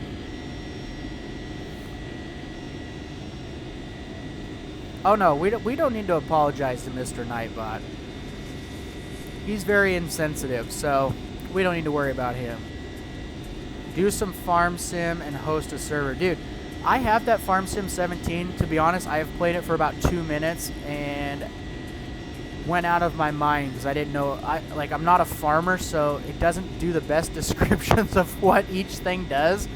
So I did it for 2 minutes, I got pissed, and I rage quitted, and then I never went back to it. I need to go back to it, though. ILS, what's going on, dude? Welcome to the stream. You caught us mid-flight, heading to Atlanta. We've got a little while ahead of us. Probably about another 2 hours before we're in Atlanta. So we're just kind of chilling here. Starting up conversation. Oh, awesome, it worked. Dude, that's great. I'm glad you got it working. That's killer, dude. I bet Nightbot is a member of the Knights of the Night. Dude, I don't get the reference. However, it makes sense. It does. It makes sense. I've got some choice words for Nightbot, but he helps me out sometimes. For you guys, he's not doing me any good with you guys. He's putting you guys in timeout for the wrong reasons. It's actually not a bad game, but I have no idea. See, yeah, you have no idea what to do either. It's like I feel like I have to be a professional farmer in order to do this farm sim. It's like study level farm sim. You got to know what each machine does. It's rough. It takes time. Guys, we're at 9 viewers. This is awesome. We're about to hit our 10 viewer goal today. I appreciate all of you guys for joining in with us today. as we make our way into Atlanta. We're still a little ways out.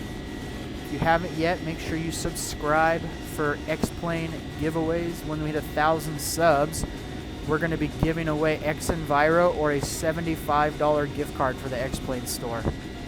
It's pretty cool. So once we hit that, and when we hit 500 subs, we just decided a little while ago we're going to do an X-Plane fly-in as well. $500 sub fly-in. Be kind of cool. Yeah, $75 to the X-Plane store or Enviro XP and Enviro or whatever.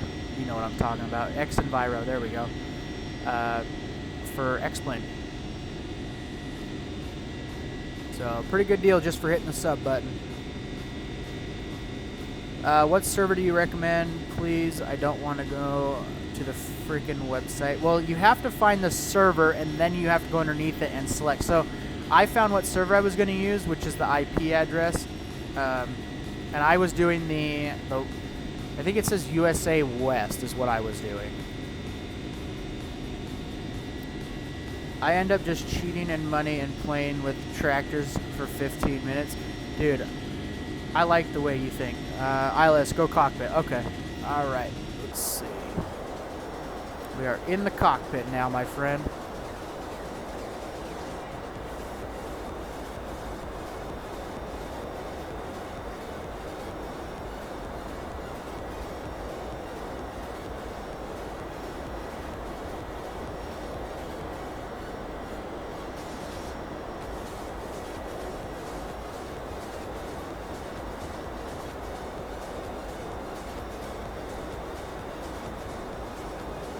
I do know that all the servers connect to each other, so it doesn't matter. But I think it's recommended to go off of basically kind of where you live.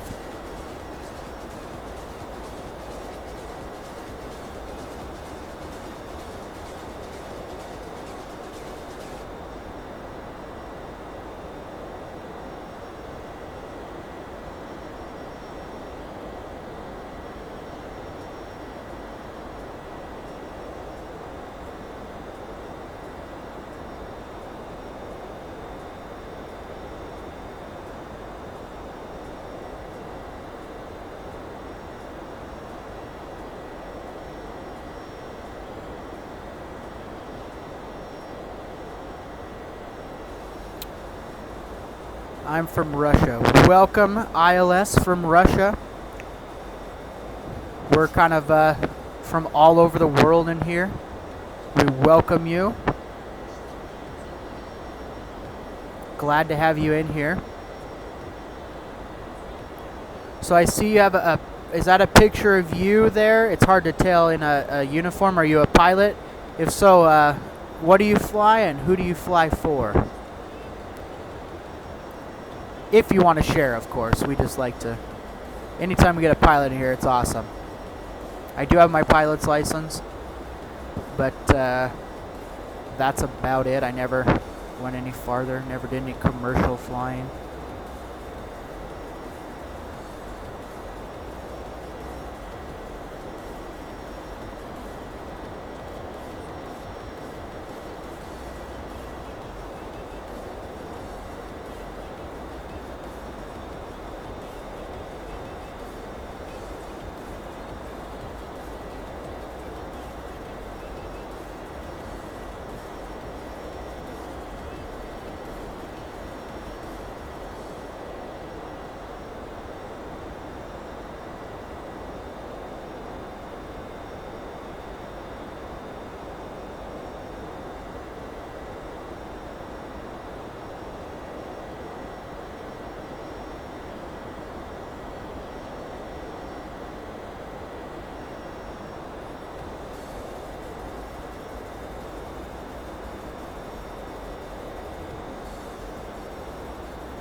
Russian pilots are crazy? What makes you say that?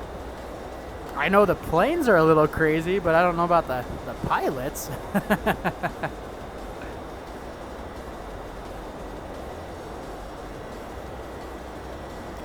We can talk on Discord too. So here's the deal. I have Discord right now on my laptop. I still have yet to set it up on my PC where I have my headset and all that hooked up. So right now I don't have it up and running. But I promise when I get back on Sunday, I'm adding that to my list. I've got a list of things I need to do by Sunday for the stream.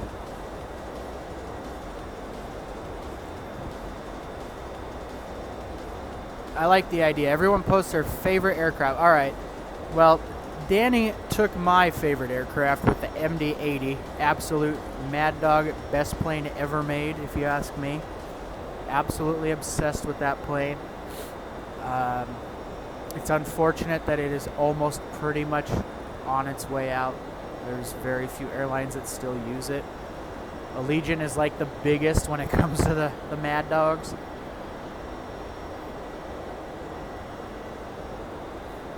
You were watching some videos of the Russian pilots.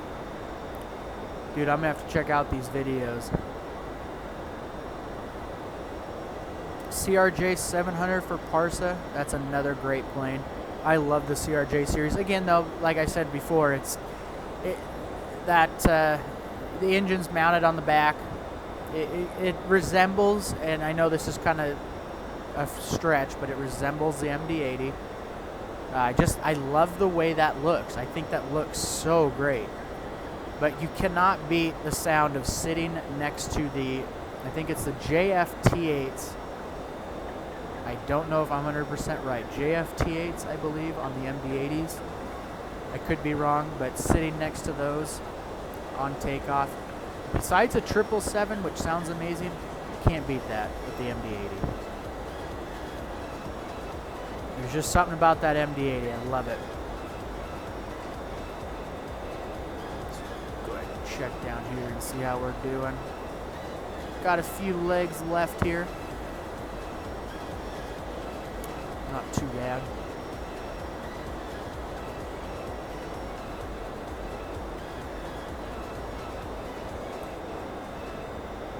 I am going to step away for about 2 to 3 minutes. I need to take my dog outside really quick. He's whining at the door.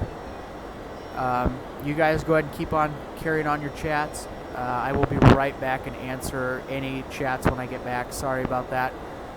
He's high maintenance. So I will be right back, guys.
Alright guys, I am back. Sorry about that. Let's see here. The profile of the 80 is just great. Yeah, dude, I 100% agree with you. I was reading an article and the CRJ200 will be leaving. At least, really?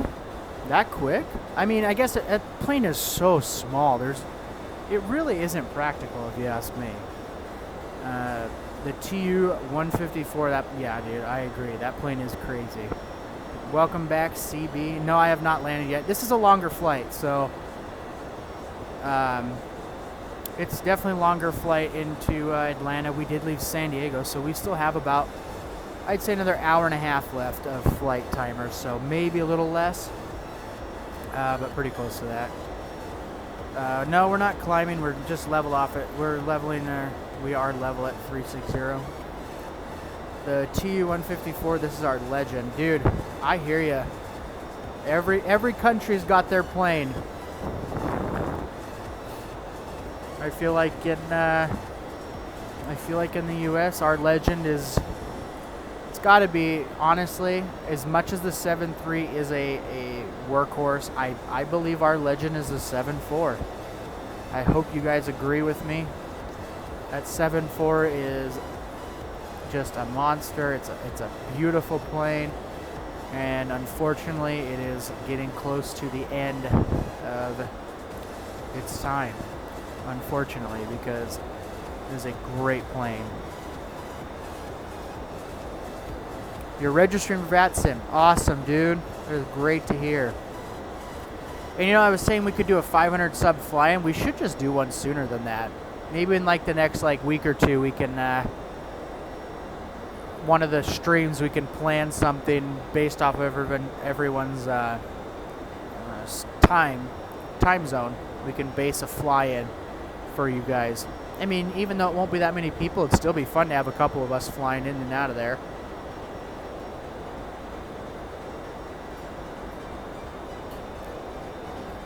I tried to fly it on X-Plane 11 but couldn't understand Russian. Dude, time to get that Google Translate.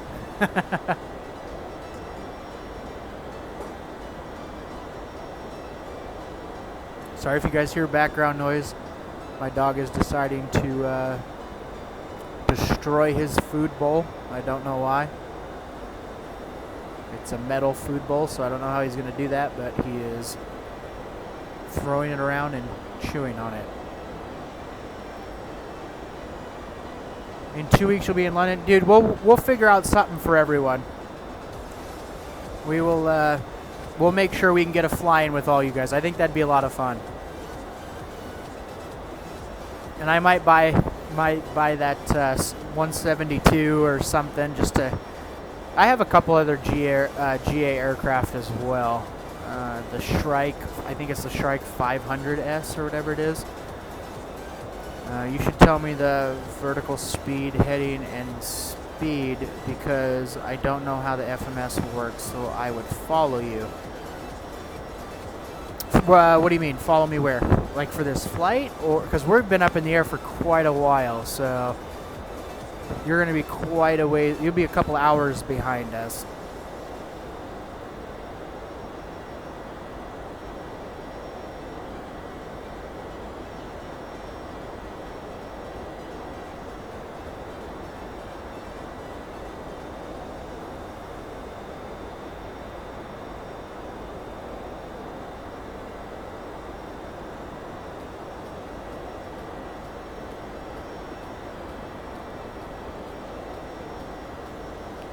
Follow on the 500 subs flight. Oh, yeah, no, that's fine. We're probably, what we're going to do is we'll probably do like a short flight maybe, like really short, just from one airport to another, and then when we get to that airport, we can do like touch and goes, landing competitions, difficult approaches, just kind of fun stuff like that. Just have a good time.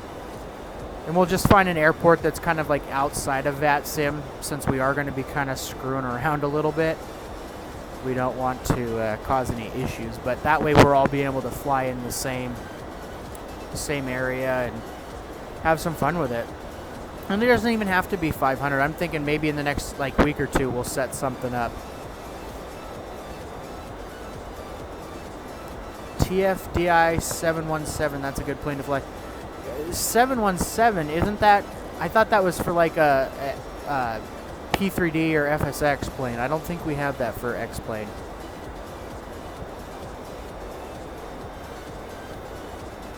We could do rejected takeoffs. I mean, yeah, that could be. It might kind of get boring after a while. All right, Danny, we'll see you later, dude. Thanks for joining in. Have a good night, and we will see you on Monday.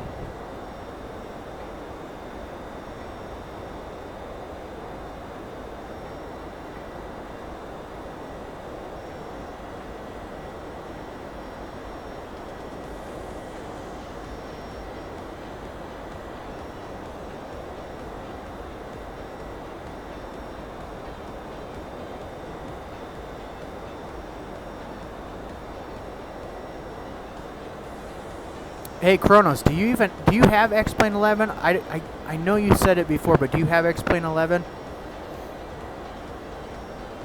Just curious, because for this fly-in, you know, it's gonna be, you know, but I guess it doesn't really matter actually, because doesn't VATSIM work all of them in one, or is it a separate server? That I don't know about that on VATSIM. That's one thing I didn't know. So if you know, let me know. If everybody flies together or if they fly separate.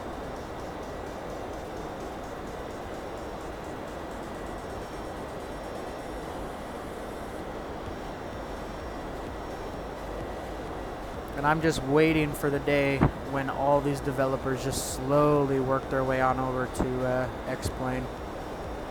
Because I have a feeling they're going to start giving up on old P3D and FSX. A lot of them are even pulling away from FSX now and just doing updates for P3D and X-Plane.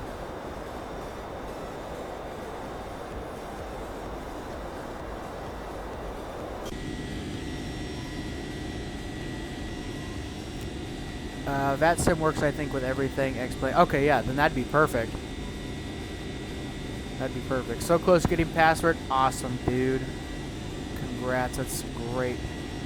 Avid, you know the CRJ 200 life is going to be dead in at least 10 years.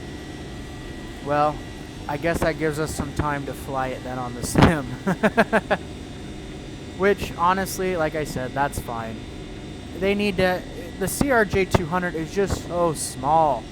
Really, I mean, you cannot tell me that plane is practical whatsoever. However, my buddy who flies CRJ 700s now used to fly the 200, and half of his flights were completely empty. So, obviously the flights they were doing were not that great. And they're just not being filled. So why not switch it up a little bit and do either like different routes with a larger plane where you know you're gonna get more people, or just do less flights, because that 200 is almost pointless. It really is. Uh-oh. Nightbot with the kill. CB, you're gonna have to retype what you said in non-caps, because Nightbot just absolutely destroyed you. Looks like the crap has hit the fan. Oh boy. If we're gonna do a fly-in, I gotta bring out the A350. I was gonna buy the A350 for X-Plane, but from what I heard is Flight Factor did that A350, and the FMC doesn't even work. Like, what is that? They make the 7.6 and 7.5. It's a great plane. I mean, for the most part, it's a great plane. It has its issues here and there. But then they come out with the A350, which doesn't even have a working FMC. Like, what's up with that? That's not cool. Nightbot, that wasn't all caps. Chill. Get your eyes checked. The last D is lowercase. I got my password. Nice. Nice, dude. Well, welcome to VATSIM. That's awesome. X-Plane has the Payware A380. Yeah, but have you looked into that Payware A380? I did some research on it. apparently doesn't even have a 3D cockpit. It was made by like what is that, Peters Aircraft or whatever they are, and apparently they just kind of do hack jobs on planes, and I don't know how they're getting away with charging and how people are buying them, but yeah, I won't buy the A380 until someone comes out with a better version. Same as the 787. The 787 that they have for X-Plane 11 isn't terrible, because I flew it in X-Plane 10, but I will not buy it again for X-Plane 11 until a better version comes out. It worked fine for you in 11? You're going to have to explain that to me, because every single person I have spoken to about that A350 has said there's no working FMC, and they had to add in the plug-in, like X FMC or whatever it was. Yeah, and that A380 is just, it's not worthy of being a payware aircraft. It should be a free plane for sure. You're going to the guide for VATSIM? Awesome, dude. Yeah, check it out. Review that guide. Kind of just learn the systems, the workings of it.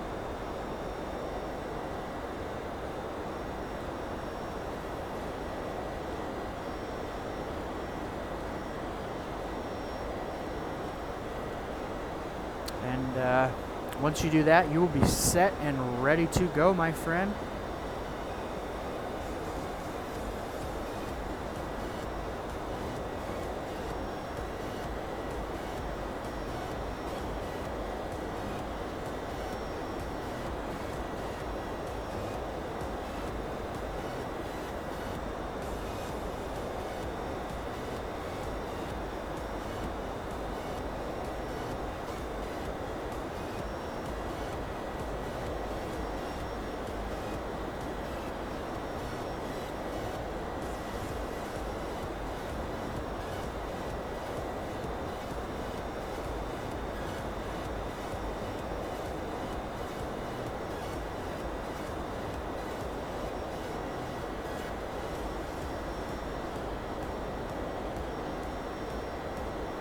AeroSim 787 doesn't look too bad.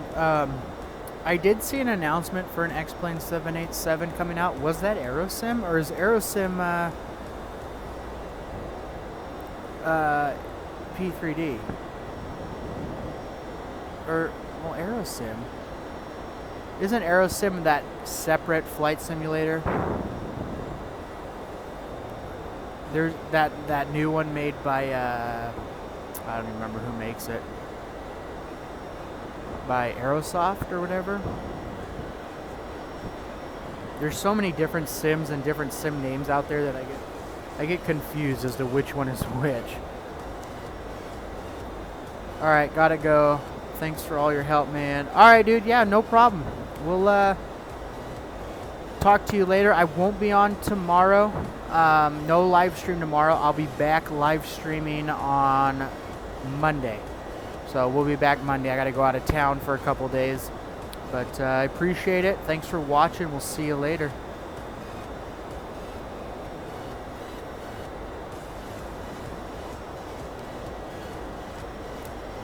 But yeah, I think we need to do a pre-500 sub fly-in. Do it with the OGs. The OG subs. We can do a live stream of it too. That'd be fun. We'll do the live stream of the fly-in. So I'm thinking Monday. I'm gonna write a note right now. Monday we'll plan our fly-in, where we're gonna do it, and kind of let everyone know, and what day and what time works for everyone. That way we can get a fly-in going. I think that'd be fun.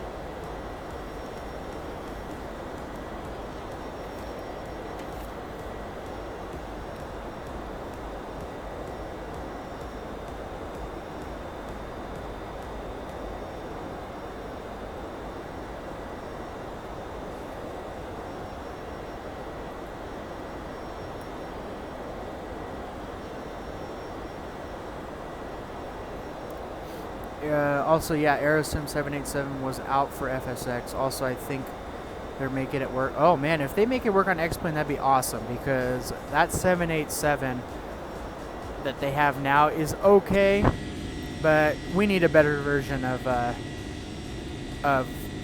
787. I think some intense wing flex and working systems and just all around. I'm fine with a study level. I love study level because I like the idea of feeling like I'm actually in the plane and doing what I need to do to make that plane start up and take off. So I'm fine with that. Alright, Parsa dude, we'll see you later. Thanks for joining us, dude. Have a good night. Really appreciate you joining us in tonight. And hopefully we'll get to see you on Monday. Have a good night, dude.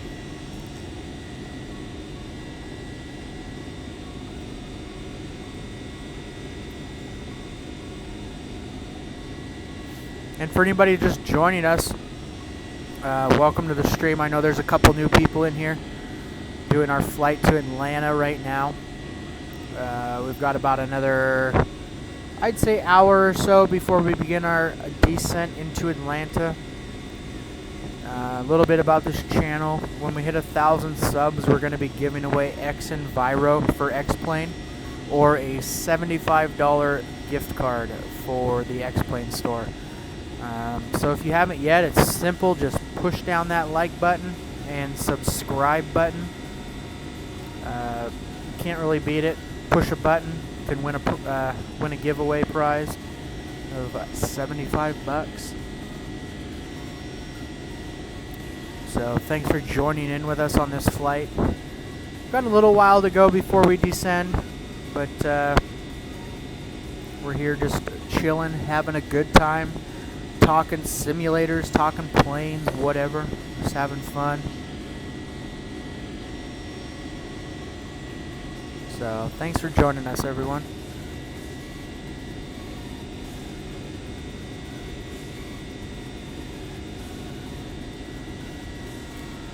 You know, Kronos, for that fly-in, they just released an update for the what is that? The Kodiak for X-Plane. So I was thinking maybe I might buy that Kodiak, because that Kodiak is just a sick plane. I think that thing is so badass. So I might buy that and use that for the fly-in. Since we're going to be doing such a short little route from point A to point B and then doing some takeoffs and landings and all that fun stuff, maybe I'll use that plane. I just need to buy it first and give it a try, but I think that'd be kind of fun. And, I mean, obviously we can switch planes throughout and all that, but I think the Kodiak would be great. And, yeah, study aircrafts are always fun as a hell to learn. I kind of stuck to Airbus just because it was easy to learn and can be started up fairly quick. And see, it's funny because I feel that way about Boeing aircraft. And I think that's so funny because you feel that way about Airbus. When I got into that Airbus, dude, I'm not kidding you, it took me like 2 days to figure out the systems and everything and how to get that plane to fly. And I know these things pretty good, the systems, and like the Boeing, I feel like I just push what I need to push and we are good to go. And with that Airbus, I don't know, I guess I'm just so used to the Boeing and it seems so different on the Airbus that it made it kind of weird for me. But once I got the Airbus figured out, I do agree it is fairly easy. It's not very hard at all. It's just that initial shock of going from Boeing to Airbus. But then I flew that A320, and about 2 hours after that A320 flight, I went and bought the A330. So clearly I liked Airbus enough. So I'm excited to get into that plane and give it a try. I will say Jar Design did an amazing job on their aircraft, and apparently word on the street is they're working on an A340, which if the A340 came out, I'd buy that 5 times over again. I love the A340.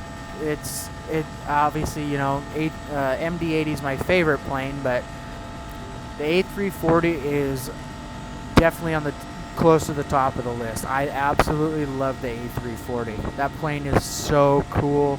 Everything about it I like.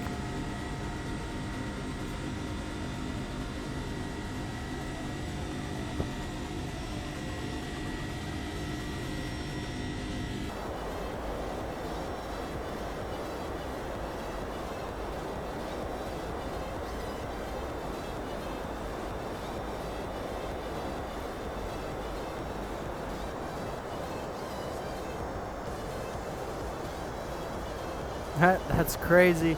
I did the same thing in the 737. It took me a week just to start up the engines. Oh my god, yes, the A340 would be amazing. Yeah, it is funny when you're going, like, for guys who are in the Boeing or who are in the Airbus, switching to the Airbus or switching to the Boeing. It's amazing that, like, the shock that you get on how it should be simple, but because you're used to the other systems, it's difficult. And that's how I felt with the Airbus. But then when I got in it, I had fun. Like, it was a great time. Can't land it for nothing. My landings are terrible, but other than that, I mean, it's a great plane to fly. And I know I need to land it. I need to start landing that A320 with auto throttle on, because I know that's how normally Airbuses land. But I like to give some throttle input, I guess. I don't know. That's a Boeing thing. That's the Boeing rubbing off on me. So I need to start working on that with the A320. I'll fly it a little bit more. But yeah, when the A340 comes out, I will probably be flying that non-stop. I cannot wait for that A340. I don't know how long it's going to take, and because JAR hasn't even announced it, it's just basically a rumor. But apparently, it's a pretty credible source that leaked the rumor, so it's only a matter of time, I think, before they release the announcement for it. We'll see.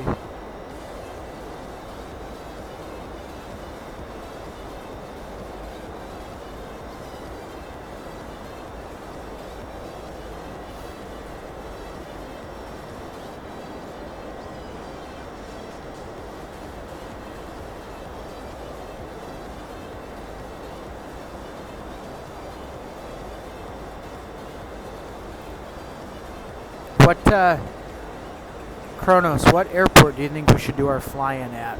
I'm thinking it's got to probably be in the U.S. somewhere. Not too busy of an airport, because if we're going to be under tower and stuff, we don't want to really do that. We just want to be on VATSIM so we can all fly together. But I think we need to be somewhere where it's kind of low-key, since we're going to just kind of be messing around and stuff. So, I mean, what should we do, guys? Whoever's in here still, what do you guys recommend? What should we do for our fly-in? Should we, what airport should we do? And I mean, aircraft, you guys can choose whatever you want. So it's more of just like what airport we should do. It's totally up to you guys.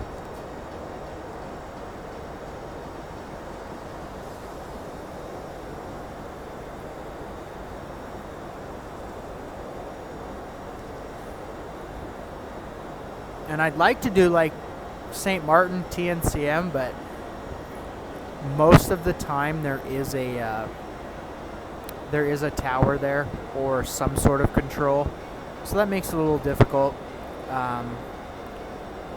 It would be nice to do something where it's not going to be under full control all the time, just for the idea of we are going to be just kind of having some fun.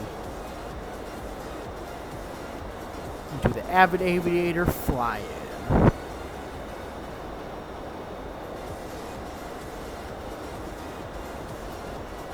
What's up, I am who I am. Welcome back. I know you were in here earlier. Glad you could join us again. We are on a long haul flight still.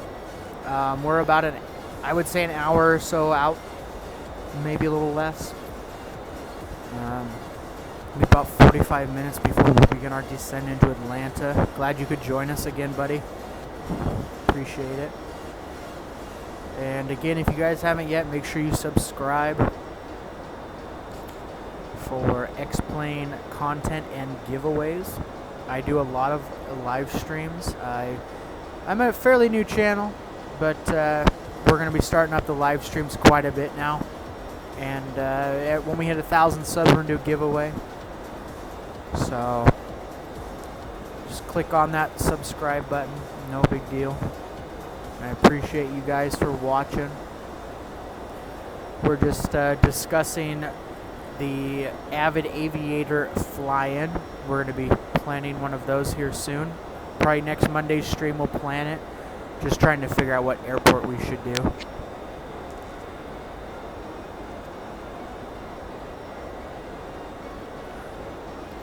Trying to think of something fun that isn't too busy all the time with VATSIM approach or anything like that.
External view, yeah, I can go ahead and go out there. There you go. I am using the X Enviro weather, so clouds look a little bit better, actually quite a bit better. Which the X Enviro is our giveaway prize when we hit 1,000 subs. So the quicker we hit 1,000 subs, the quicker you get a chance to winning it. So hit that sub button if you haven't yet. And I appreciate all you guys joining us here. It really means a lot. We just like to sit here, chill, have a good time.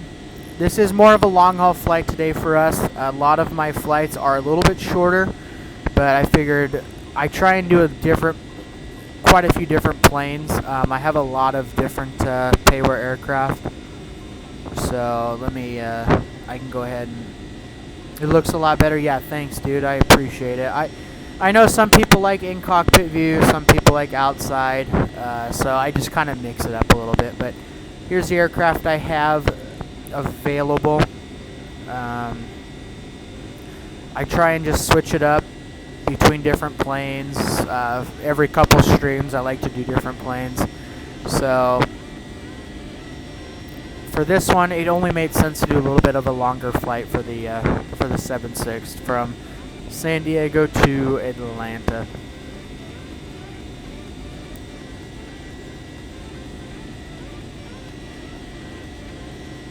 All add-ons should be less than the price of the game. Yeah, I hear ya. Especially when I paid like 70, I think it was 74 bucks for the IXEG 737 that isn't even 100% X-Plane 11 compatible. I will say that as far as payware goes, the IXEG 737 is one of my favorite. Once it's X-Plane 11 compatible, that will probably be my favorite aircraft on the game, or on the sim, 100%. I think that plane's amazing.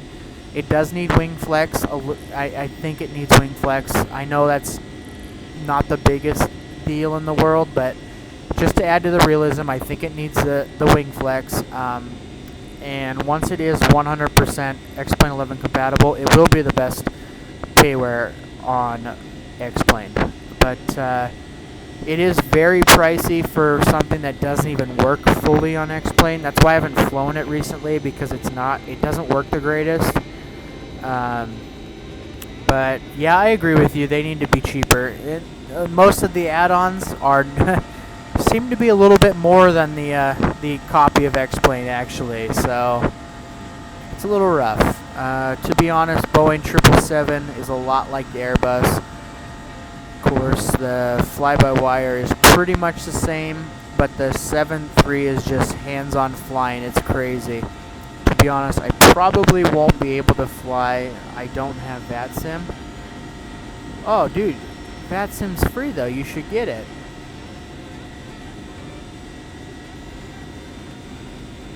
I think, dude, you need to get it. Okay, Kronos, you have been here from the beginning, my friend. We need you for this fly-in. You need to get VATSIM. You don't even need a microphone or headset. I mean, if you have one, that's great. But if you don't, I mean, dude, just get VATSIM. It'll be awesome. It's free. It doesn't cost you any money. You gotta have the OG Kronos in there. Gotta have you in there, dude. It wouldn't be a fly-in without you. CB, I would join VATSIM, but because of all the issues I was having with the sim crashing every time I'd log in, I would log in right now. I don't want to chance it. This flight has been going on for quite a while. If I joined in and it crashed on us, that would be absolute catastrophe. So once I get it figured out, I will 100% join you, but I just can't get on the VATSIM right now just because the issues I was having with the crashes. I'll have to look for some airports you and the subs can do. I'll find a route, get some crosswind. Dude, yeah, that's fine, but I'm just saying you better be joining us. VATSIM is free. There's no excuse. You got to join us. You have to. And it gives me some time to figure out my VATSIM. So once I can figure out why mine's crashing all the time, there's no excuse. You have to, you got to download it. You got to join us. No excuse whatsoever. It's free, my friend. You don't need a microphone. You just got to have some good times with us. So I reject your excuses.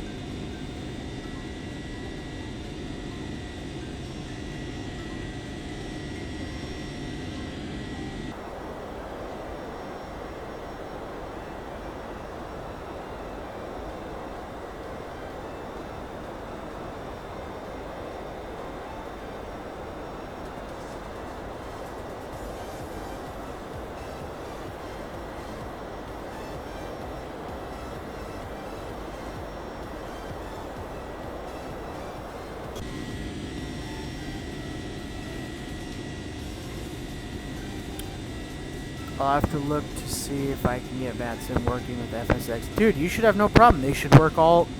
FSX is like the biggest thing ever, so it should work with that, no problem. And you have a mic? Oh, you really have no excuse, my friend. You better be joining us. You have to. Like I said, you are the OG to this channel. So, you need to be joining us for that fly-in, because on Monday, be ready to go. Have some airports ready, my friend. We're going to set it up. We're going to get a time set. We are going to do it.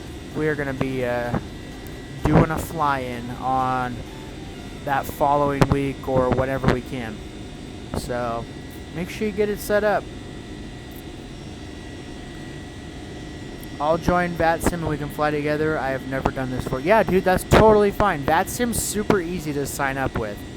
It's no problem. So just go to their site and you register, and then you have to download like the Squawk Box plugin, and then just put that in your plugin file on your X-Plane 11 folder. You go to resources, plugins, and then drop it in there for the Squawk Box. You'll connect. You'll be set. It's pretty simple. And if you have any issues, just either go on the YouTube and type in how to set it up, or you can even go to VATSIM and look up how to do it. It's fairly simple.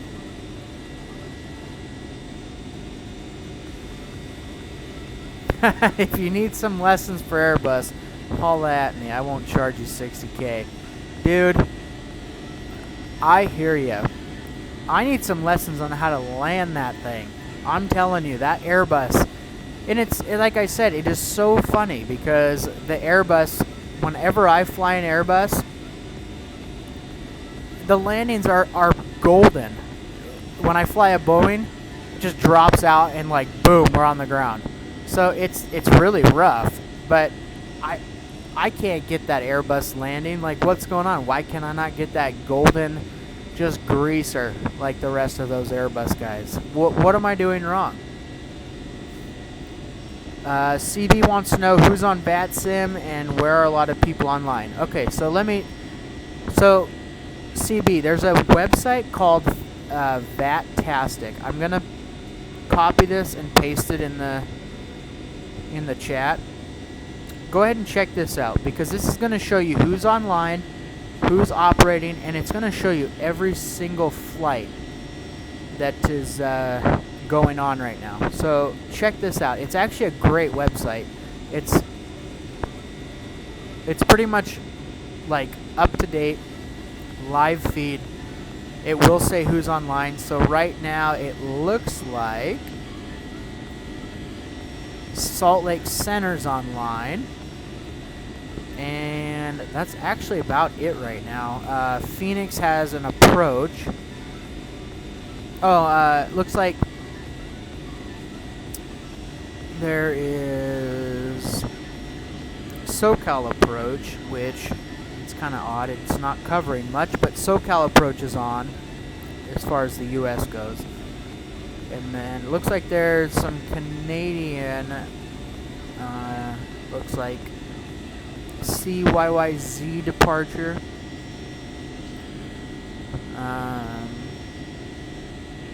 Let's see here.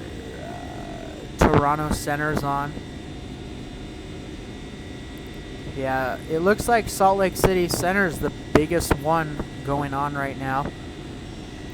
But yeah, check out that website. I leave that website up all the time, so that way I know who's on and things like that.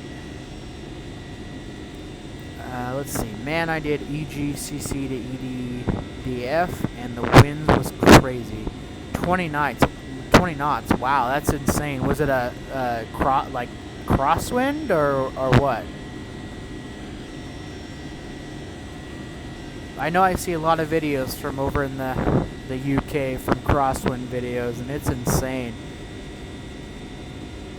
It's funny because here in San Diego, it's not necessarily crosswinds that are the issue. It's fog. And it's funny because it's 80 degrees today, almost 80. Well, it's actually going to be 85 degrees today. And it's funny because fog has been the biggest issue here. So all of a sudden, literally within 10 minutes, this whole area will be covered in fog. It'll go from blue sky to completely just fogged out.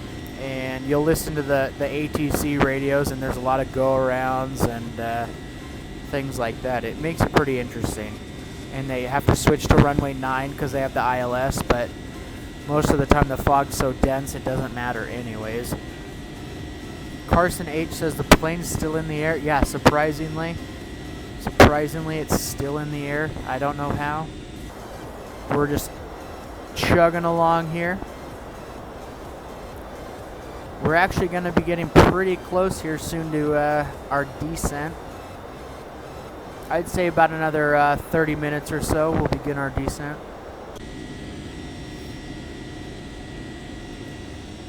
I'm going to step away just for about 2 minutes. I'll be right back.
Alright guys, I am back.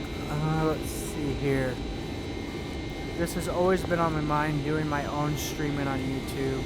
Just always get second thoughts about it, then don't do it. Dude, I know how you feel. I thought the same way for a while.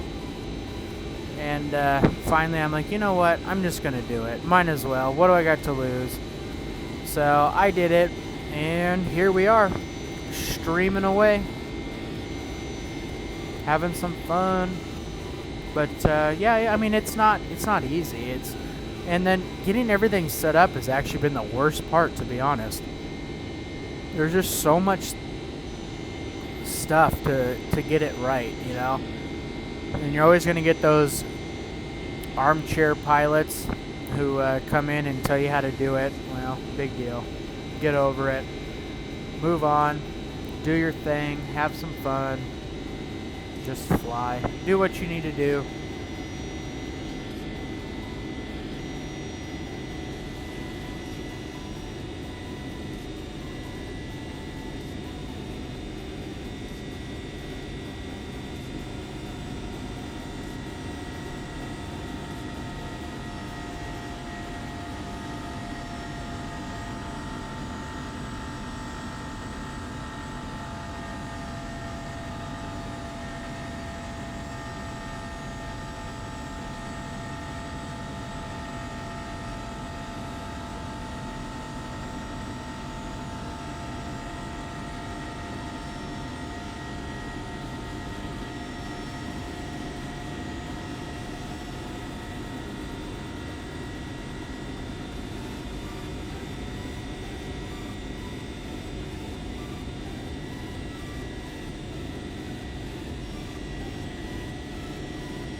As you can see, we are getting closer to our top of descent. Not too far out now. Getting there.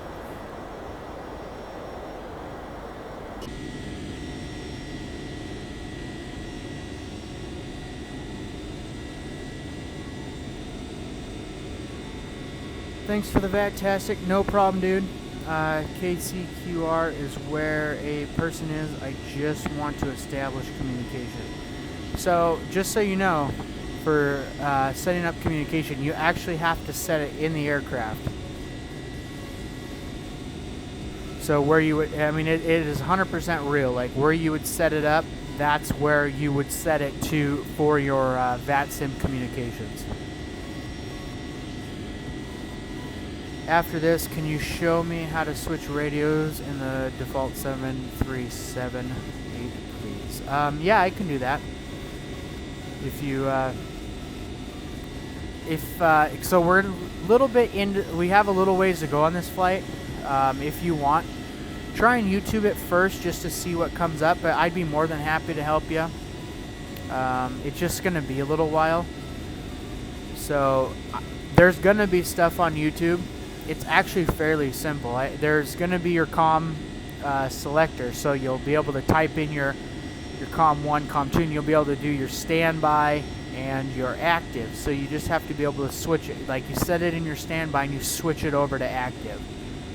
So, but try and YouTube it first just because we do have a little while and I don't want to hold you up. If not, then let me know and I can definitely help you.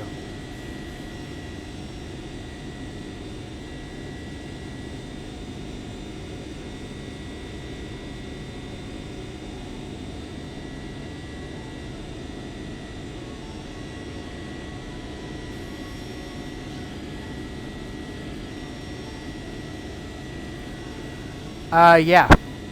Yeah, it should be behind there somewhere. It's hard because I mean, we can go into the cockpit of the 7.6 where mine is right in this area here. So I can adjust my comms based off of this. So this is my standby, this is my active. And then you set it here and you switch it over. So basically you're going to put the standby over to the active. So to be honest, I would love to watch this channel grow and grow and grow. To be honest, this channel has potential. The flight sim community are so kind and everyone helps each other. And I think that is just amazing. Dude, I appreciate it. Thank you so much. Yeah, I hear you. It's the flight sim community is pretty amazing.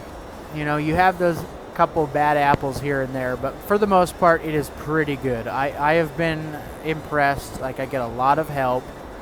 It helps a lot. You know, for things that I don't know, whatever. You're not going to get all those streamers who are going to help, but I try and help as best as I can. I don't 100% know everything as far as X-Plane goes, so I do need some help every now and then. But for things that I do know, I am more than willing to help. And if I don't know how to help you, then I'll send you in the direction that I hope can help you. Where squawk codes are. So normally it's going to say 2000, so 2000. Anywhere you see that, that's going to be your squawk code. You're going to need to set that. That's where you'll need to set it. And then you'll need to do TARA to make sure that they see you as well. Yeah, I hear you. The bad apples will always be the bad apples. 100% agree. There's a couple of them. It's funny because one of the guys that runs the X-Plane forums, I've been on X-Plane for many years, since like 2009 or so, 2009, 2010, and there's this one guy, he's a moderator on the X-Plane store, or X-Plane forums, and I thought for sure he would be done by now because he is so bad. He actually blocked an account that I had years and years ago for making a post that wasn't even bad, but he just there was a lot to it. He blocked me, and I've kind of been salty ever since. And come to find out, he is still there making his sarcastic remarks, and he's not helpful. He likes to bury you in the ground, so it's not cool. You've helped me so much. You got me on VATSIM, dude. That's awesome. I am glad to hear it. I appreciate it, dude. I'm glad I try and help as much as I can. Like I said, I don't know everything, but I try and help as best I can.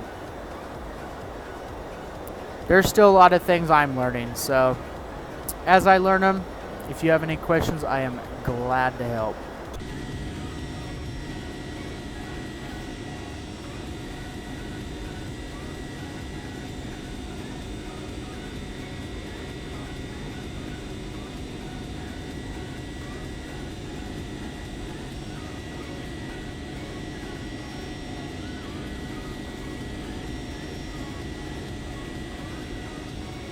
And I apologize if you guys are hearing the windstorm as I talk. I know it's probably pretty bad. I can't, because if I pull the microphone away from my face, it's really hard to hear me. But when I put it close to my face, all you hear is my breath as I talk. It's because I don't have that foam piece, which ordered like 10 of them on Amazon because I knew my dog's probably going to chew up at least 5 of them. But they haven't arrived yet, so I apologize if the mic's not the best. We'll work on that. Those foam pieces should be here today. It's going to make a big difference, and be back to normal by Monday.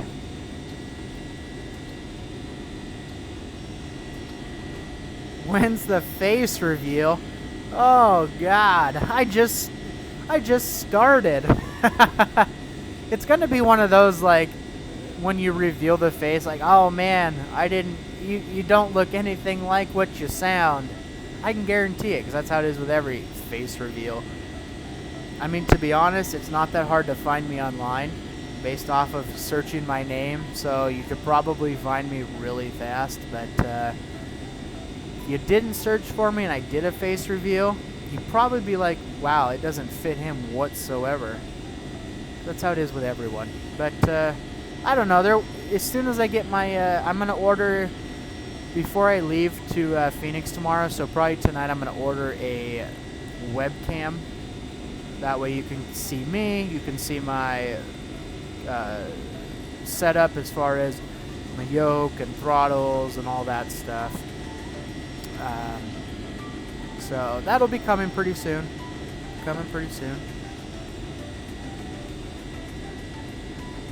Yeah, I feel you on that, but that's people for you. Always going to be the people you can talk to, helpful. Please just do a hand reveal. Dude, we'll get there eventually.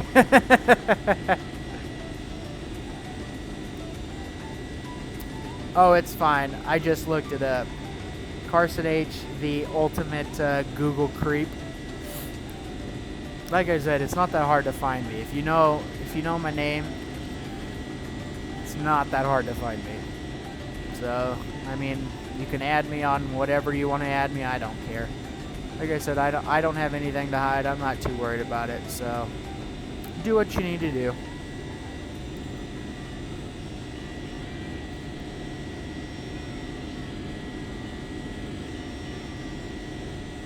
You're gonna Google it. Alright.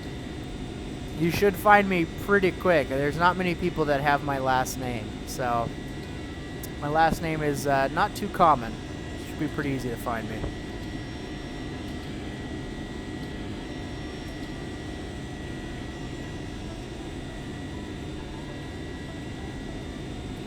Although I will say I'm pretty boring. A lot of my pictures are of my dog.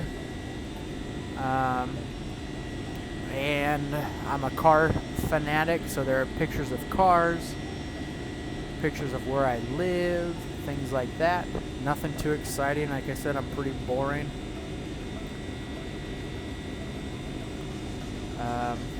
Yeah. What's my name? Yeah, I'm on Insta. I'm on Instagram.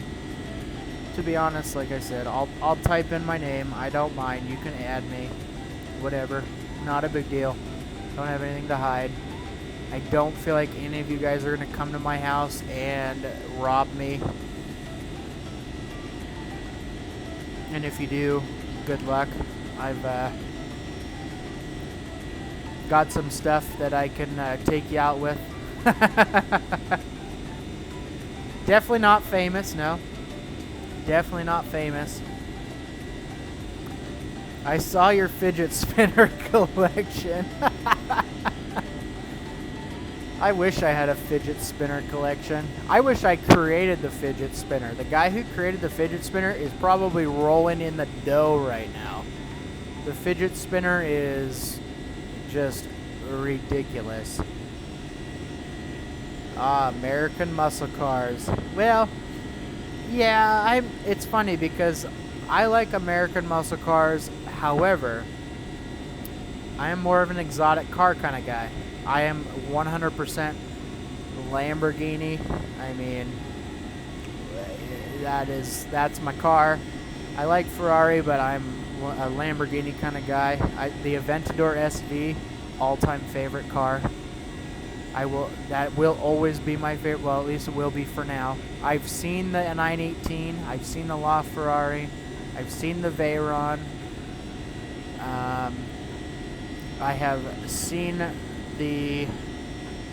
Let's see what else. I've seen the 918, the LaFerrari. I've seen the P1. I've seen the Veyron. I've seen the Pagani, and I would still take the 918 over all of them. To be honest, or not 918, the SV. What am I talking about? The SV. I'd still take the SV over all of them. I love the Aventador SV. It's an amazing car.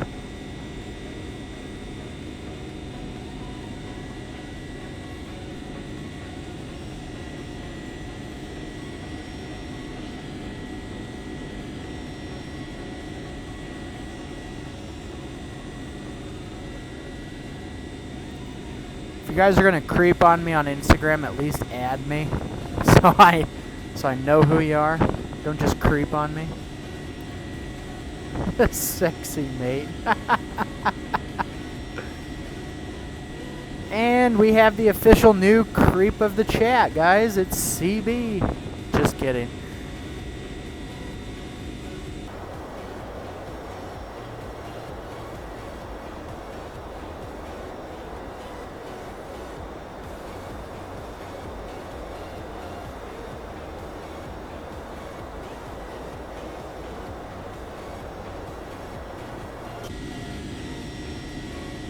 Oh, you don't have Insta?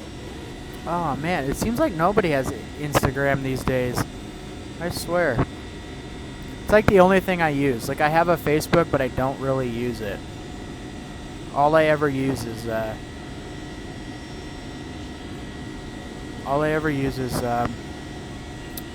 Instagram. I think it's just so easy, that's why.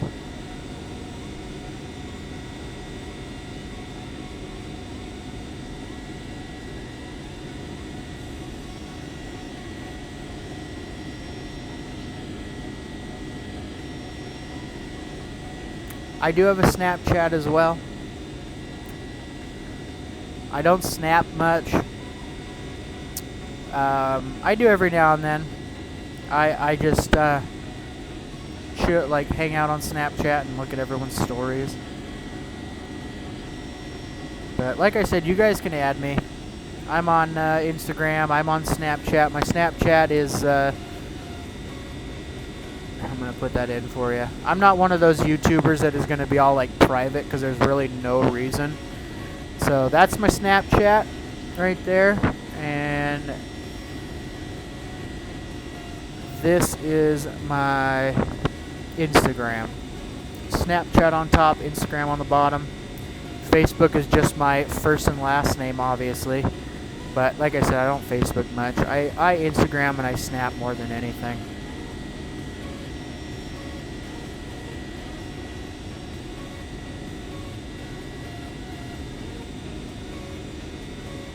But if you find me, that means the big face reveal is not going to be that special. So, if you find me online, the face reveal won't be much. Then you already know what I look like. But yeah, I'm going to order a webcam tonight, so that way we'll be able to be a little more interactive.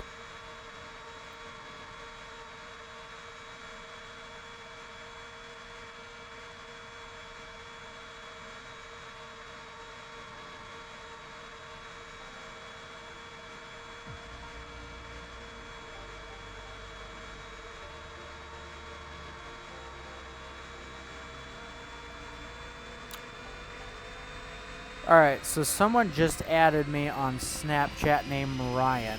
I don't know if that's... Is that... Kronos, is that you? Are you Ryan? Because I literally just got the invite and then I looked over and it said you added me. So that must be you.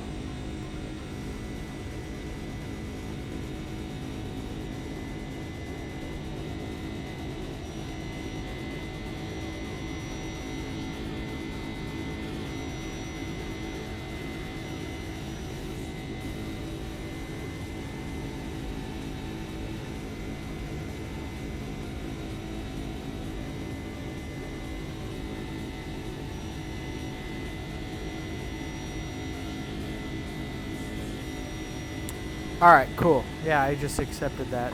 Sweet deal.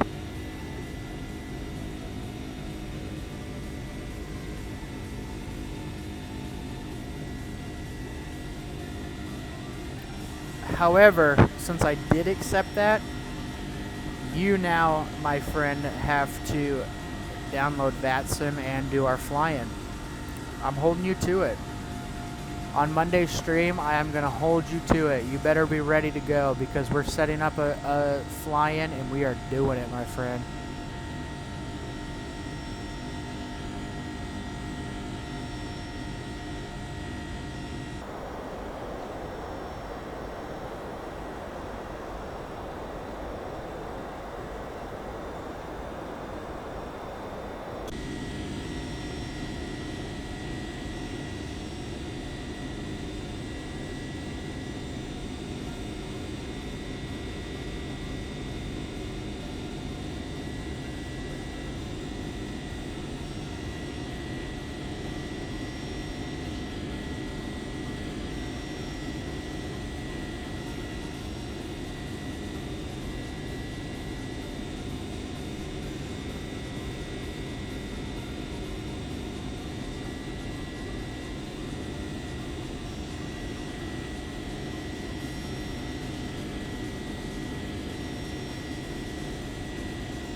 Touche. Exactly. Busted. And here we go. The pop-ups of the YouTube videos for some reason. And there is quite a few of them. Ah! Gosh, that's just so annoying. I don't know why they always pop up. As you can tell, I watch Captain Canada. Dude's awesome. I am just trying to find someone to help me with my Ortho 4 XP.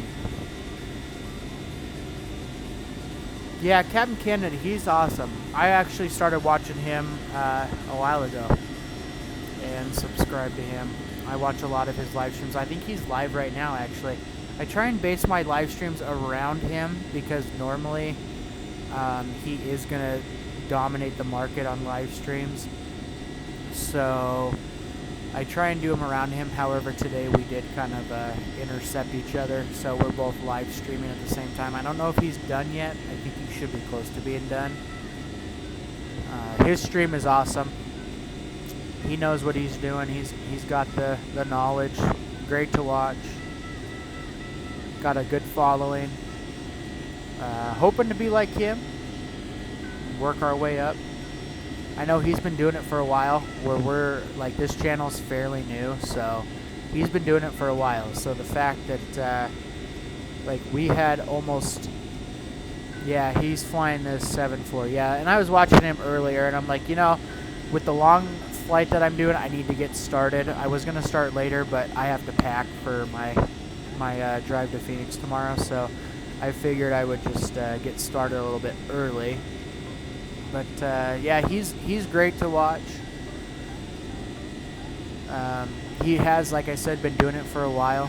This channel's fairly new, so for us to be almost at 10 viewers earlier, that's pretty impressive. We hit 9, so that's awesome. That is really awesome. I think he's up to like almost 100 viewers at some points in time. So getting up to there would be awesome. Looking forward to that.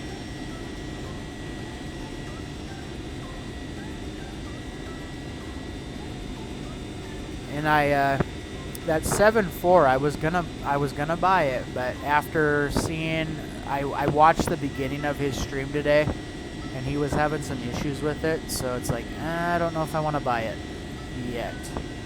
And I have the A380, which can do long-haul flights. I have the 76, which we're flying now, which can do long-haul flights. So it's like, and how many long-haul flights am I gonna be doing, really? I mean, honestly. Dude, Harry Wang is back. It's been a while since he's been back. What's up, dude? Harry Wang was one of the original OG posters back in the day when we first started. Harry Wang, we are doing a flight from San Diego, which, from what I see, it hasn't updated yet. I don't know why. We did a San Diego to, let's see, San Diego to Atlanta flight. And we are on our way to Atlanta. We're going to be descending here pretty soon. I don't know why. I updated everything, the title included, and it was updated earlier, so I'm not sure what's going on, but I just updated it again. So I'm hoping that it will update now. Yeah, we're doing a flight San Diego to Atlanta. We're about at, I would say, let's see here.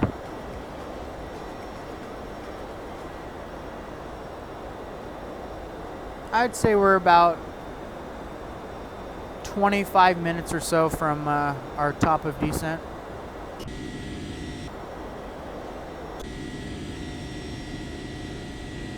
Into Atlanta. And then that'll conclude our live stream today.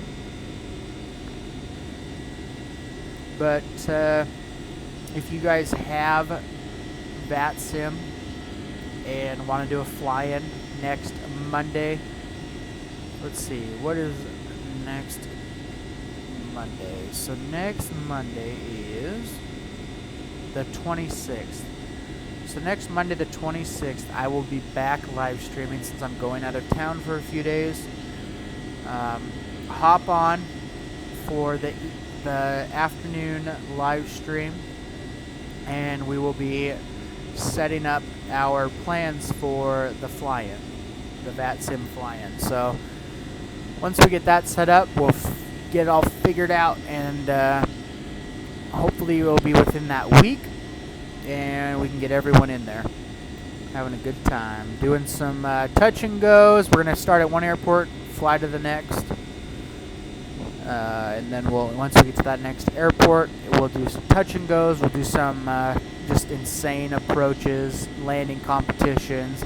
We're gonna have some fun. I'm gonna call it the Avid Aviator Fly-In. That'll be the name. I know it's all not that crazy, but it's original. I like it, so we'll call it that, and we'll have a good time with it.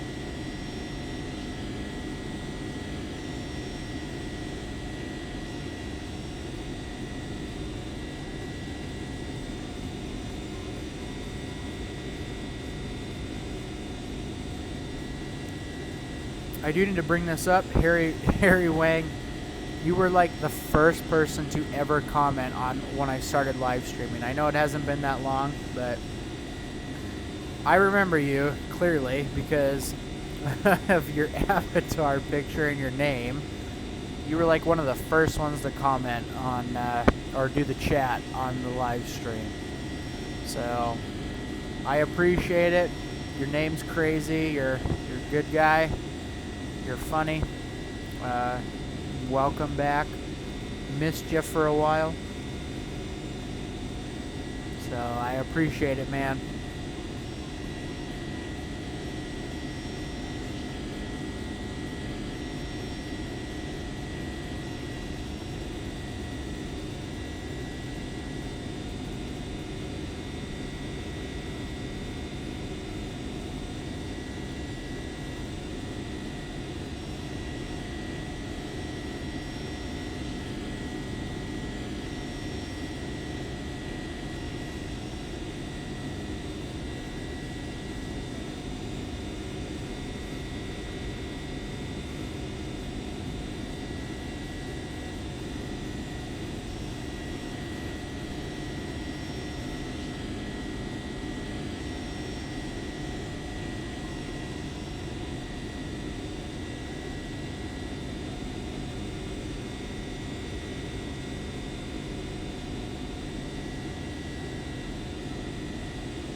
Should be getting pretty close here to our descent.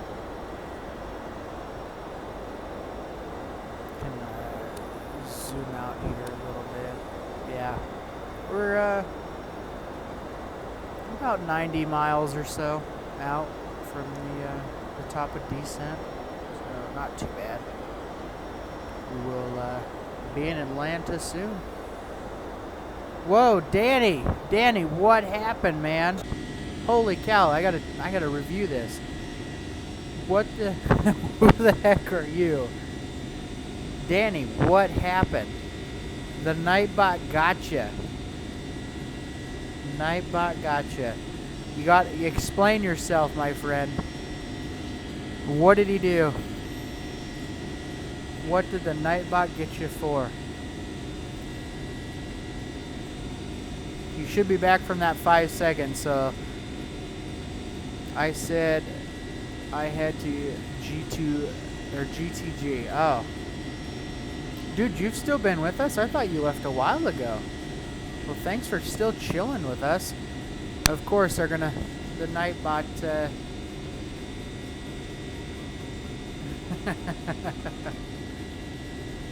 the Nightbot had to just destroy you.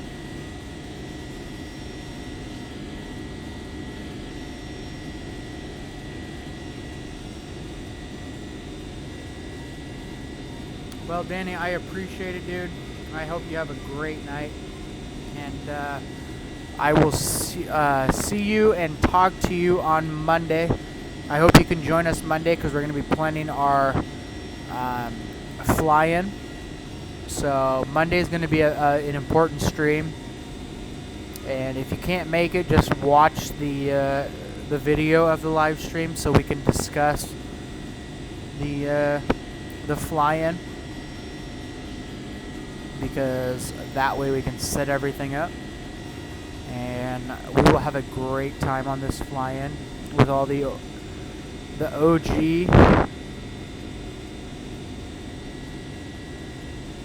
Oh, you just came back. Okay. For some reason so you just came back, but for some reason it just now booted you. That's weird. But yeah, like I was saying, Monday we're going to be discussing the fly-in. So if you have any ideas for as far as like airports, we're gonna do really short route.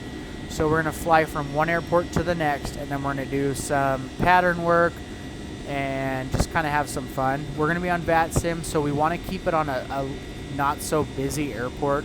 Yeah, it's gonna suck without having ATC. However, it will be fun with just us kind of like cruising around and stuff, having a good time. So if you have any ideas or anything, just throw them out there on Monday when we do the live stream, because we need 2 airports that are close together that we can have some fun and kind of screw off a little bit without having to deal with VATSIM, ATC, and getting in trouble or anything.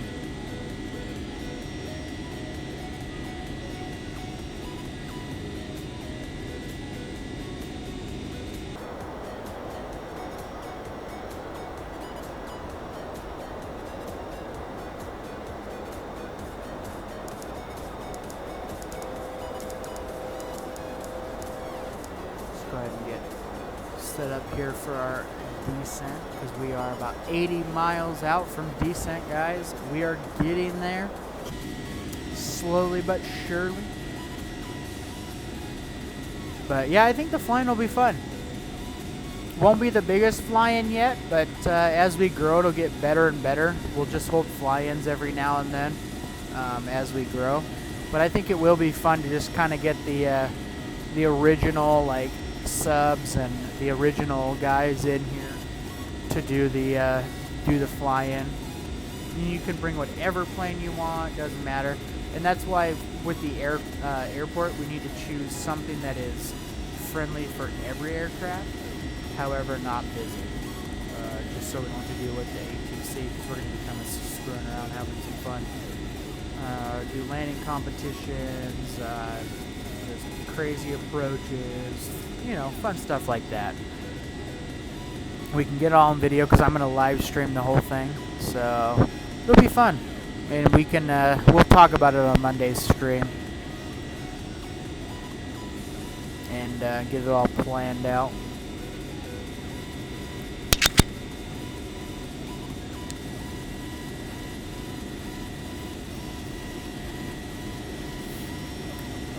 Make sure if you haven't, guys, I know a lot of you in here have already, but for the guys who are just joining us, go ahead and subscribe. I try and live stream every day or two. We'll be out of town for a couple days, but for most of the time, either every day or every other day, I live stream. X-Plane 11. We're going to be planning a fly-in here coming up, so if you haven't yet, give us a subscribe so you can see when the fly-in is, so you can join us. That would be awesome. The more people, the better. I'd love to have people flying along with us or doing fly-ins with us. That'd be great. Have a good time. I'm going to be ordering my webcam tonight, so you can match the face with the voice, unfortunately. But no, it'll be fun. And I'm going to do the live webcam, so you can see me, you can see like the yoke, throttle quadrant, things like that. Kind of what I work with every day, what I'm flying with. For my Airbus flights, I'm pretty realistic. Like, I switched from the yoke. I bought a joystick, so I switch over to the joystick. I try and keep it as real as I can. So, you know, Airbus flights are always a joystick. Boeing flights are always a yoke. It really just depends on the aircraft, but I try and keep it as realistic as I can. And again, if any of you guys know how to do Ortho 4XP, please let me know.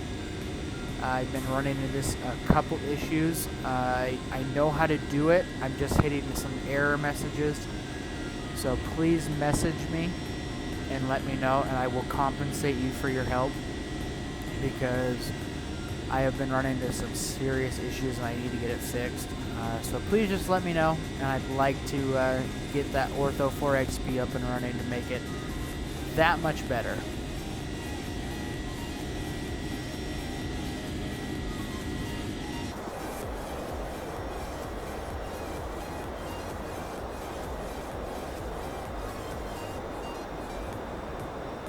And before we descend here, I am going to step away just for a second to grab something to drink, and I will be right back.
Alright guys, I am back.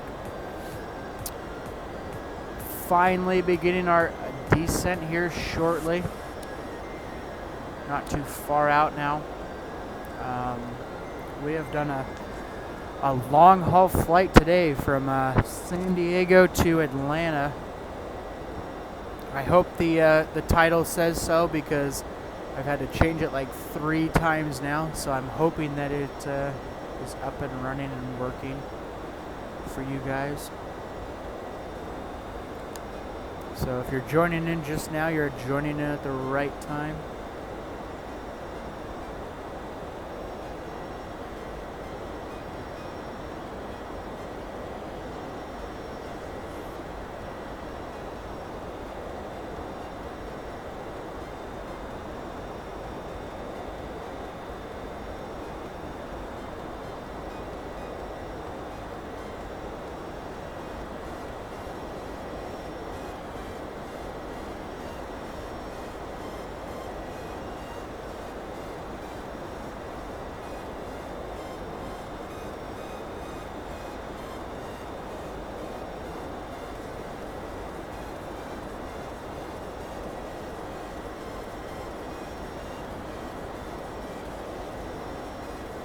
The weather right now is not looking the greatest in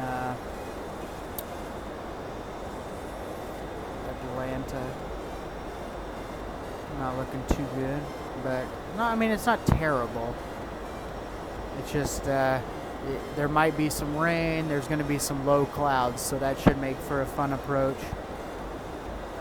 But it shouldn't be too bad. Winds are kind of all over the place. I've noticed, like, I've checked 5 times through this flight. They've changed direction. So I don't want to change the airport just yet, just because the winds have changed quite a bit. Back and forth, back and forth. So we'll kind of see here now. Like I said, the weather, it should be okay. Cloud coverage is not going to be the greatest. It should be a little bit stormy, but that'll make for a fun approach.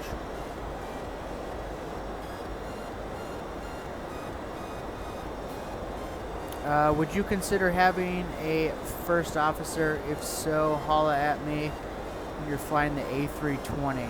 Okay, 100% would absolutely love to have a first officer. However, does VATSIM allow that? This is the gray area. This is where I don't know. If VATSIM allows that, then you're 100% welcome to be my first officer. That would be awesome, dude. Like, that would be fun to be flying with some other people, so I'm not just doing this by myself. That'd be great. So if that's the case, then yes, 100%. You, my friend. See. So how does one do this? Because like I said, it's been about 5 years since I've been on VATSIM. So since I am new being back to VATSIM, you got to explain a little bit. The connection client might have some differences, but generally. Okay, so how does one set this up? Because I 100% would love to have a first officer on some of these flights. Not all of them. Like, I do like to fly some of these just by myself, but sometimes it would be great to have you guys join along, be first officers. Because, I mean, there's a lot to do, so it'd be awesome to have you guys join me. That'd be great.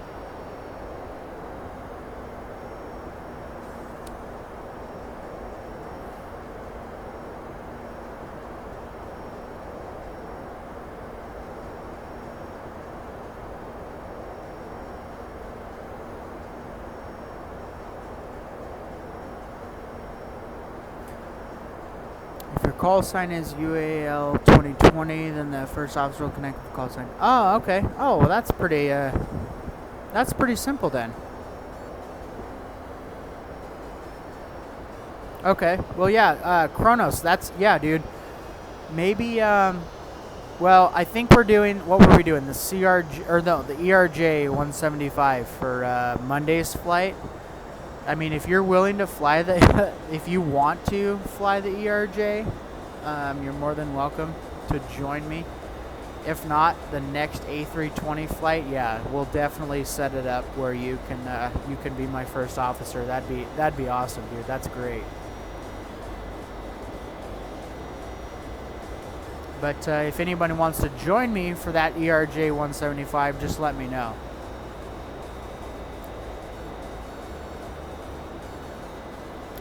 Then you would share the aircraft in a multiplayer server and connect to VATSIM. Okay, all right, cool. Connect to VATSIM after that. All right, great, dude. That's awesome. Thanks, Danny.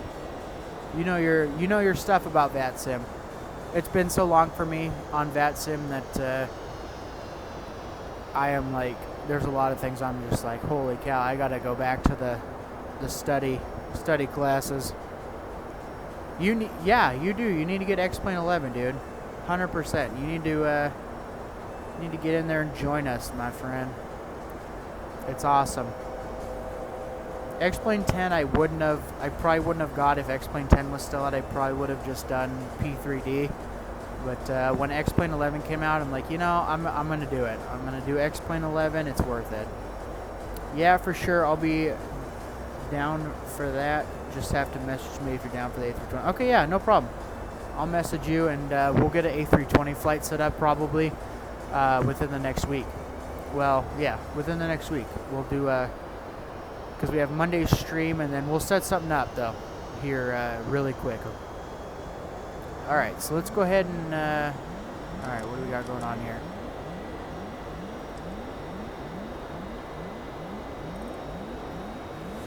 We are gonna go ahead and so now, okay, so now we're having issues apparently. So now we're gonna go ahead. Ooh, we're gonna go ahead and begin our descent to 340, or let's see here. We need to be at 240 or above by more. So let's go ahead and zoom out.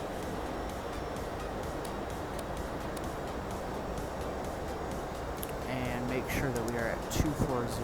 We are beginning our descent now into Atlanta. Not exactly sure where that autopilot is connected. I wasn't paying attention, but we should be good to go.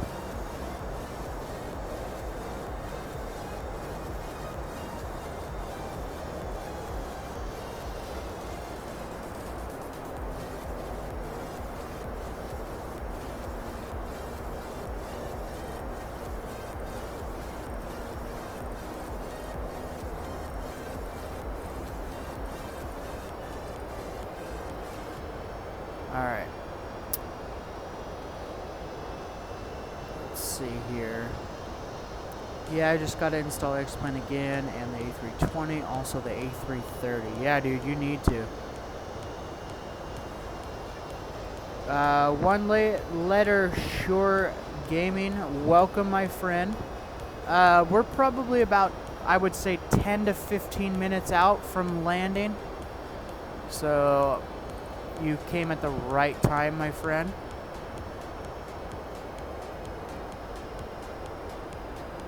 But Kronos, I think you just need to download X-Plane, anyways. you need to get on that X-Plane game.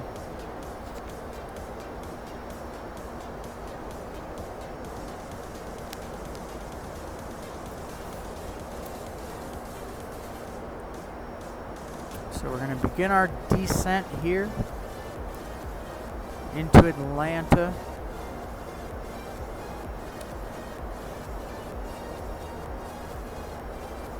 We're going to start slowing down this bird because she is a little hot.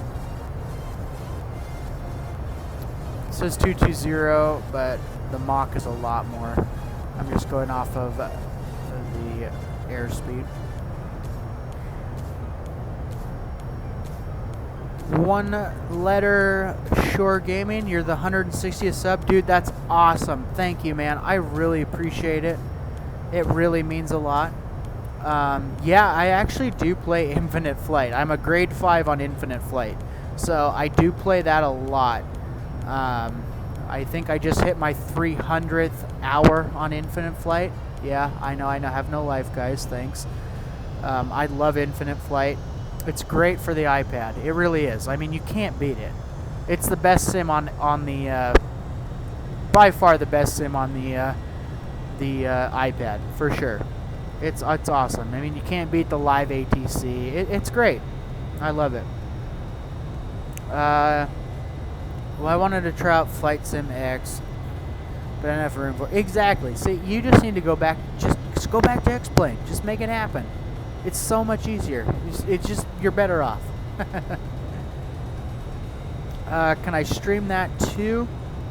I mean, I could try. Yeah, I could definitely probably try and stream that too. Let's see.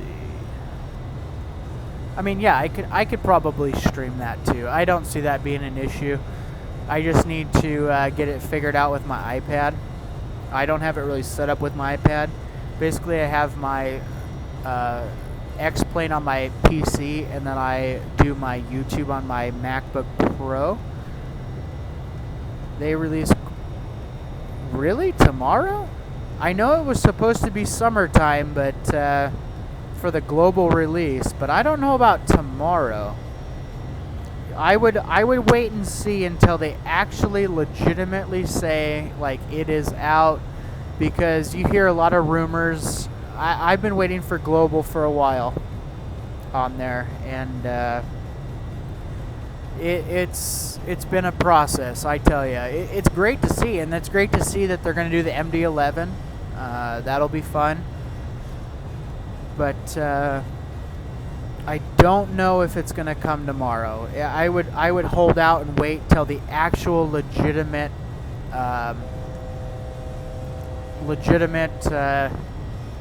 you know, like, hey, it's out, like, announcement.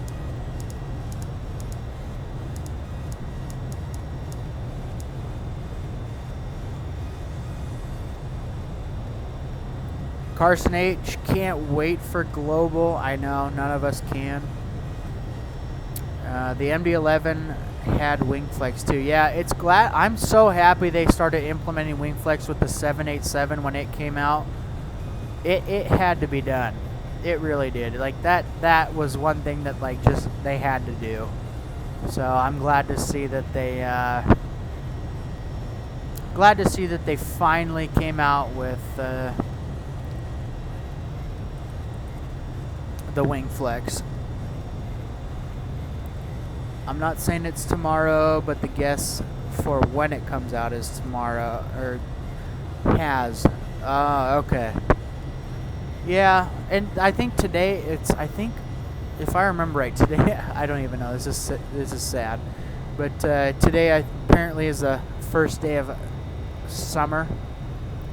I mean, I could be 100% wrong, I don't know, but today is the first day of summer as of what I've heard. But yeah, it's supposed to be coming out sometime this summer. What is global? So there's an app, if you have it, it's called Infinite Flight. It's a flight simulator on the iPad. It's definitely not X-Plane or P3D, but the Infinite Flight app is awesome. It's pretty realistic for what it is. It has wing flex. I mean, it's pretty great. It has live ATC. You can't beat it. But yeah, it's on Infinite Flight. And Global Flight has been something they've been working on with Infinite Flight. So right now you have to fly in regions. So you can't fly outside of those regions. But once Infinite Flight Global comes out, you're going to be able to fly all over the place, all over the world, wherever you want to fly. It's pretty cool. I'm excited for it.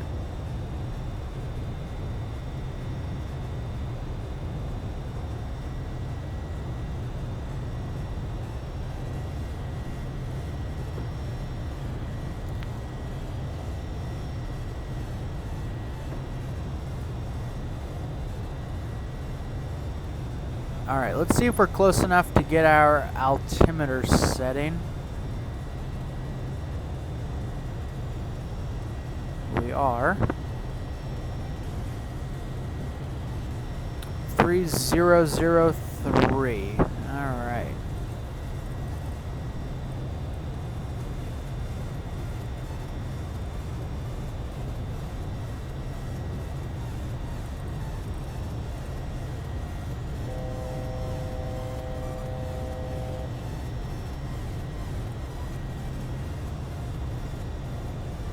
Alright.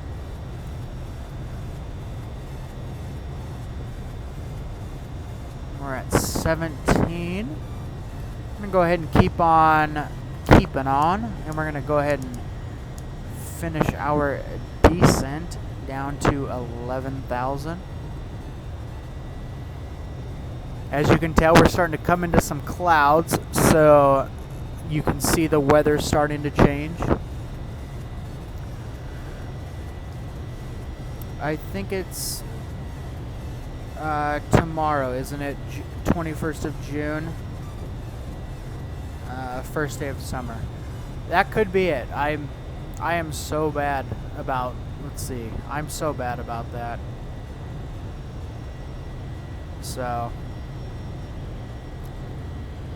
I am willing to admit I am terrible. No, actually today, yeah, Tuesday, June 20th.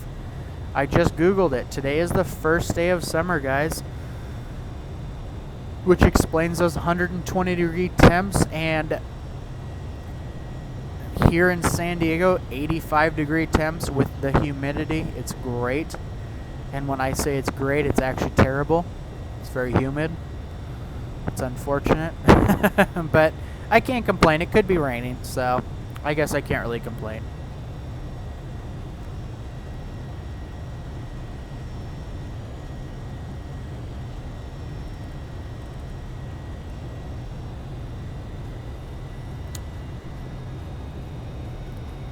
I have X-Plane 10. Can I upgrade to 11 for free?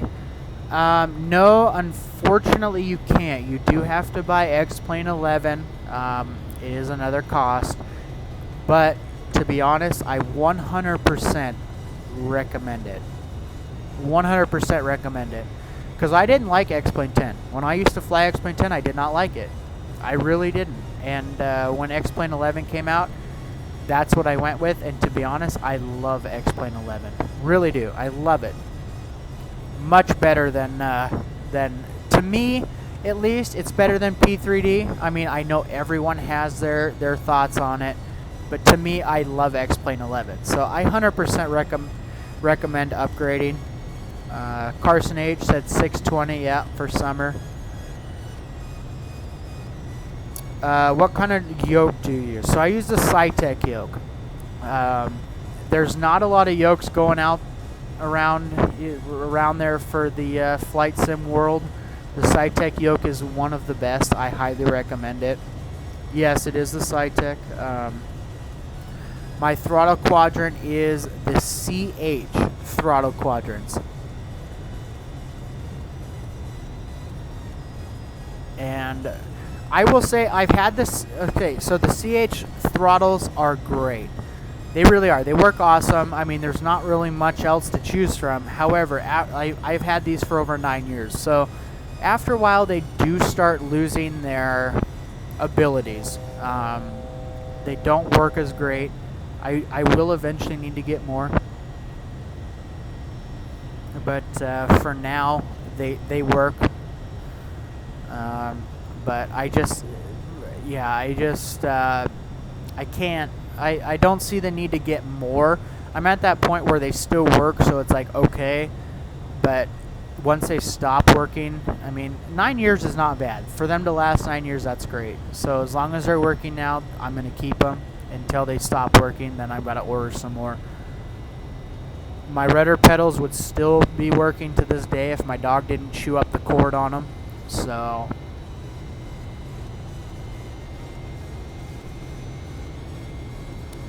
alright guys, time to start getting ready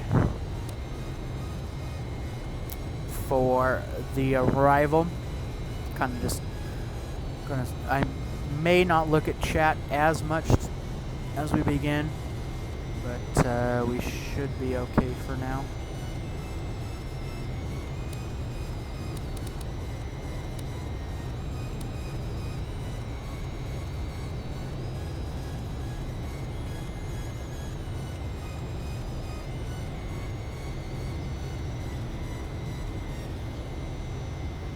So we're going to go ahead and get rid of those vectors because we don't really need them.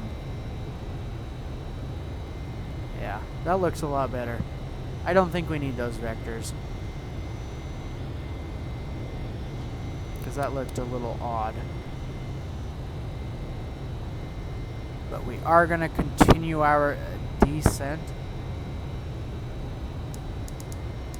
Speed looks great. And if you guys are just joining us, welcome.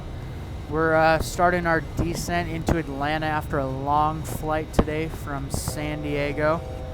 I appreciate all you guys joining in. If you haven't yet, make sure you subscribe, because as soon as we hit 1,000 subs, we're going to give away Enviro XP for X-Plane or a $75 gift card to the X-Plane store. So I mean, literally, you just have to hit subscribe, and that is it. And you have a chance to win. Looks like you're going to be flying in some red. Oh, man, don't tell me that, my friend. I know.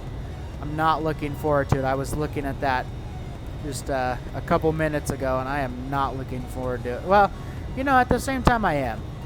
I am looking forward to a little bit of fun here. However, it does kind of suck because there is a VATSIM tower right now, and at ATL and a ground, and guess who doesn't get to be a part of that because we were having crashing issues on the sim because of VATSIM. So I'm a little upset about that. As much as I would like to be a part of that, I don't get to, and it sucks.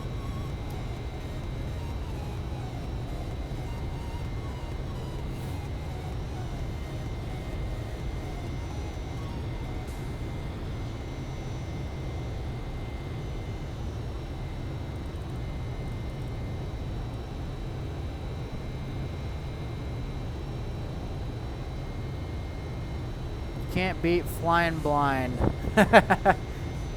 Dude, let me tell you, you need to go back to one of my other videos. I don't know if you were watching at the time when I did my, I think it was, oh man, it was somewhere, what was it, San Diego to Mesa Gateway Airport.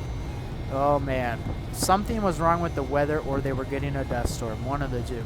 The Mesa Gateway Airport was completely just blocked out. Like, we tried to land twice, and there was no way. Visibility was almost zero. So we ended up leaving there and going over to Sky Harbor where it was fine. So I think there was a dust storm, and X-Enviro was picking that up. So we got ahead of that dust storm and ended up landing in Sky Harbor instead. I hate X-Plane 10 above 11,000 feet. It looks so bad. Dude, I'm just saying, with X-Plane 11, X-Enviro for the weather, and Ortho 4XP, you're not going to beat it. 100%. 100% you're not going to beat it. P3D is not going to get anywhere close to it when you have Ortho 4XP and X-Enviro. I guarantee it. I will bet you on that one, my friend. Alright, let's go ahead and set this for 8,000.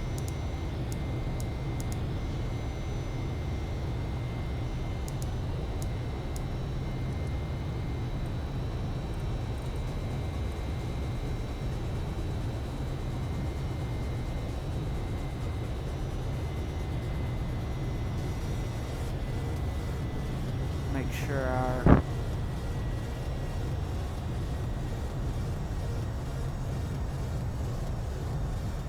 altimeter setting is still good. 3006. Alright, change that a little bit as we get closer.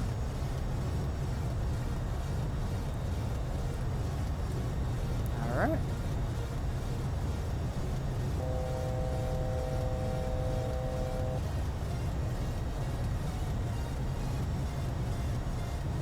What got me into flying? Well, way back when I was a kid, my grandpa actually was hardcore into aviation. His favorite plane was the Corsair. He was actually a mechanic. My great grandpa and grandpa were both mechanics for the Marines, and got me into aviation. And ever since then, you can't keep me away from a plane. Everything to me is planes. I actually have a tattoo of a Corsair aircraft for my grandpa. Yeah, aviation is my thing. I got my pilot's license. I love to fly. I didn't do commercial, but I do really enjoy flying. You just can't beat it. I love it. Everything about it.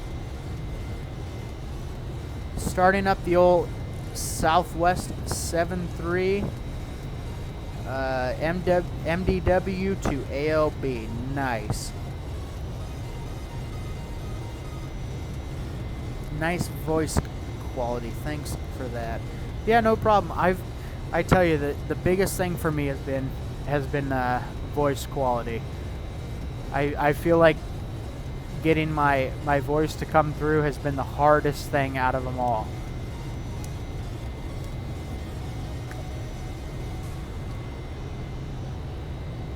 Planes, trains, and automobiles.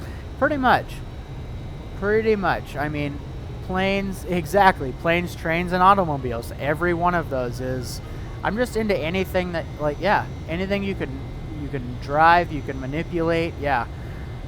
I love it. I love to drive anything.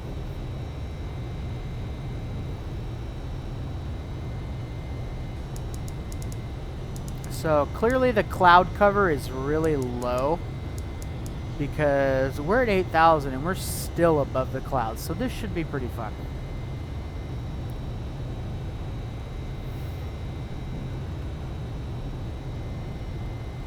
Everything's still looking good.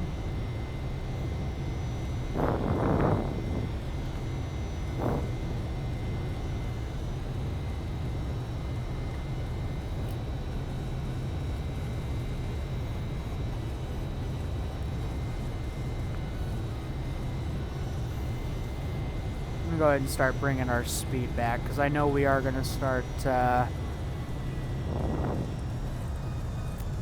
needing to slow down.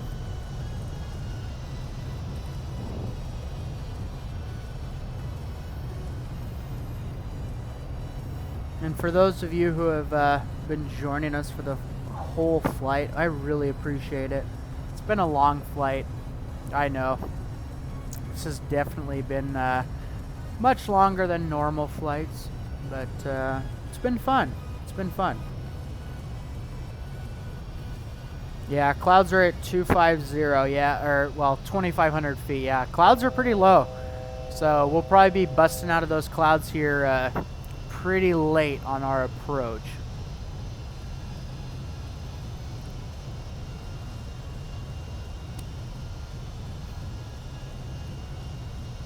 Looks like we're starting to break into those clouds now.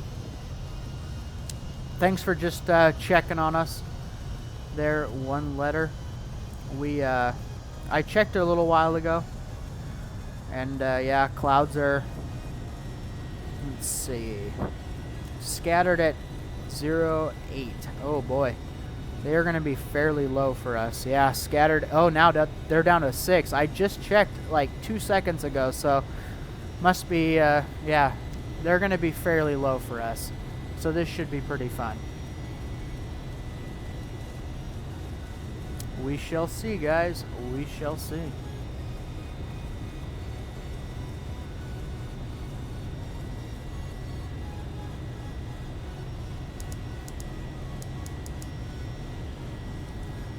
Gotta love the lovely weather here in Atlanta.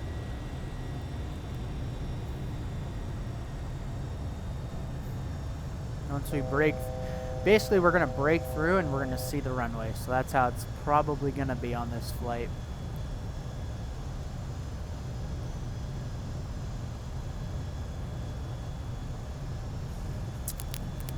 So I may not read all the chats for the next couple minutes just because I am kind of focused on here, but I will get to you guys, I promise. And if you're just joining us, thanks for joining us.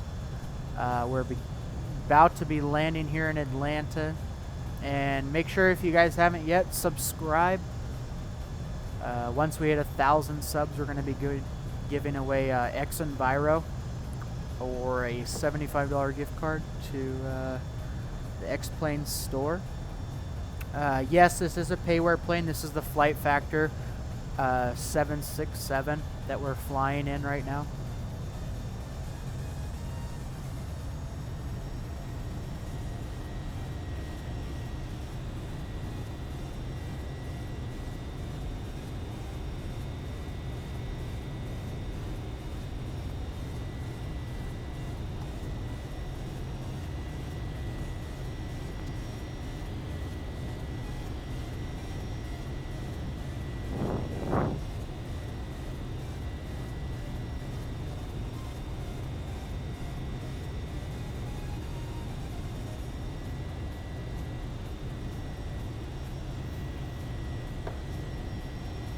busting through some clouds here. Should be breaking through a few more here. Hopefully we'll be seeing the runway here pretty soon. And with this giveaway, when we hit the 1,000 subs, be $75. That'll be able to get you the Flight Factor 767 as well as another aircraft and maybe some scenery too. So all you got to do is hit that sub button, and that's it.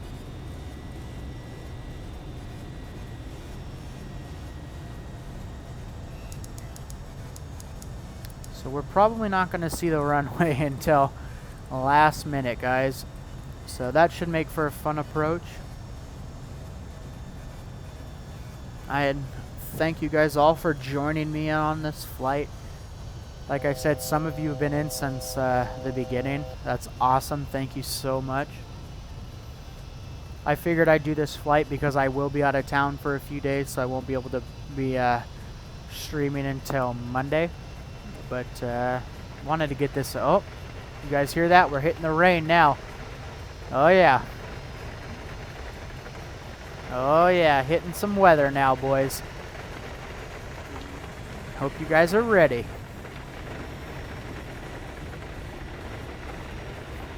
You can see we're about to begin our final approach into Atlanta.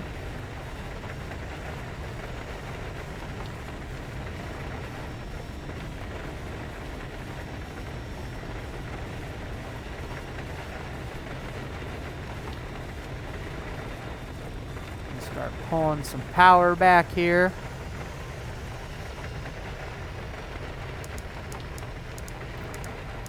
Boy, it doesn't mess around. It just kind of drops, doesn't it? All right. Should make for a fun approach. Let's go ahead and drop some flaps. Flaps 1.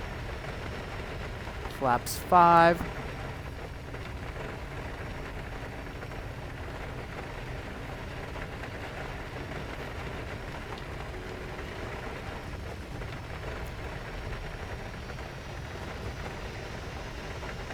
All right, guys.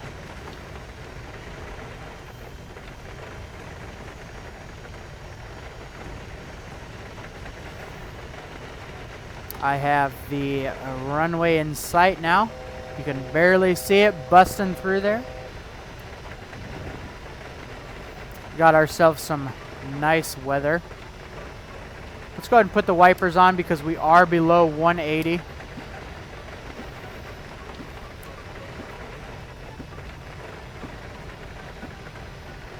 Still busting through those clouds. Great weather coming in here to Atlanta.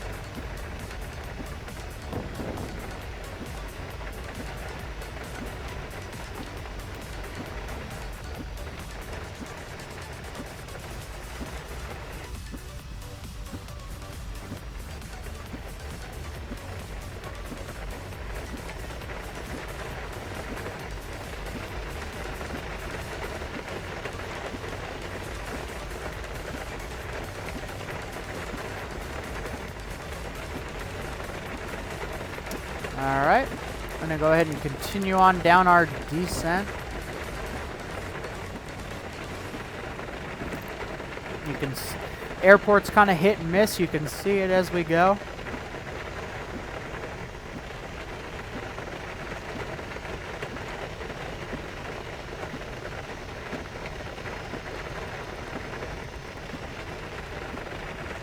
Bring out some more flaps.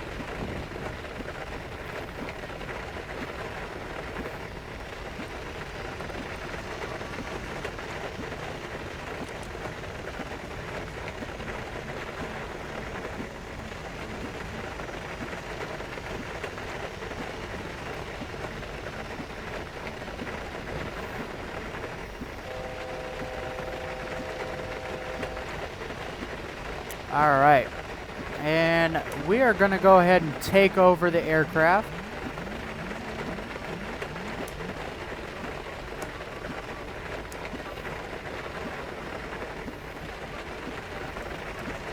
Let's Go ahead and bring down the gear now. We're close enough.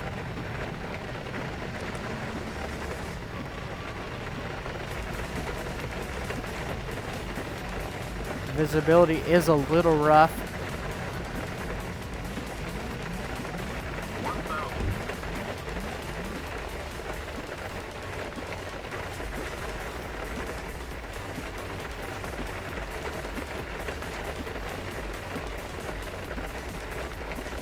A little bit high.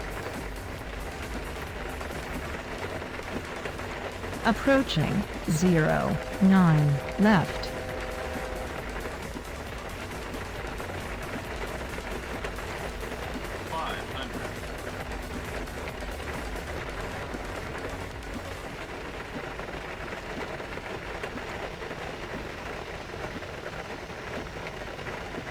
Landing with quite a crosswind here.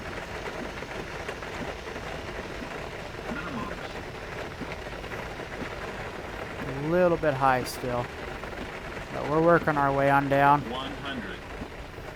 Sink rate. 50, 40, 30, 20, 10. We're floating a Long little landing. Long landing. 9,000 feet remaining. bit. Not too bad for the given weather.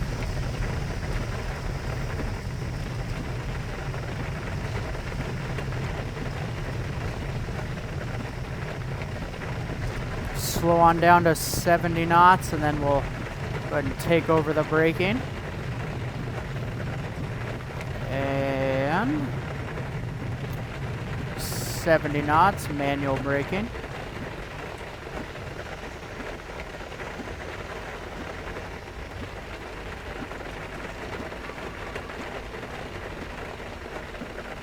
Go ahead and exit off right here.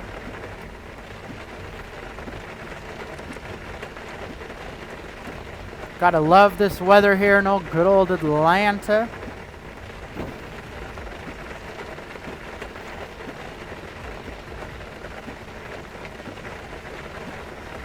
A lovely day here. Looks like they're getting a little bit of a monsoon.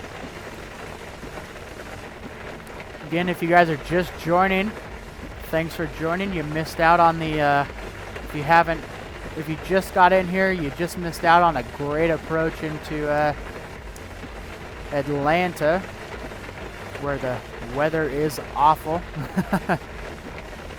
Let's see here now. Where are we going to be going? All right.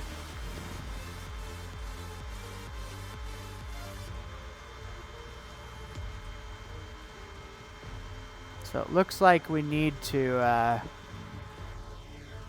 well, what we're going to do is we're going to cross this runway and we're going to cross back because we need to go back to the main terminal.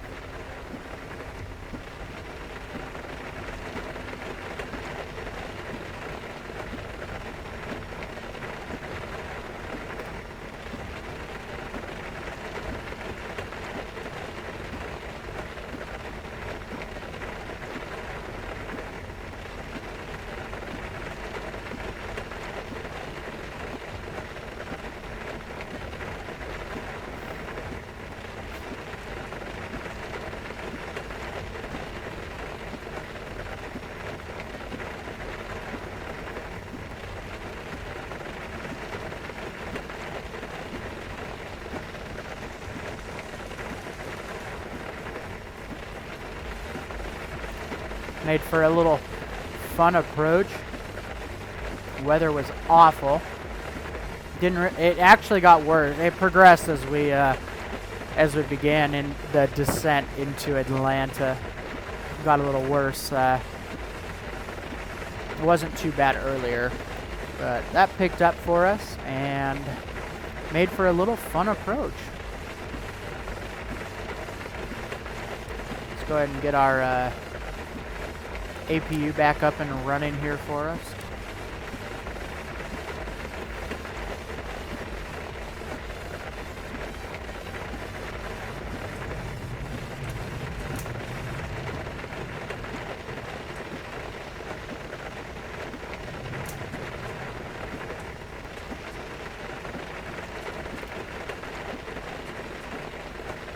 ahead and cross on back over here. Approaching 27 left.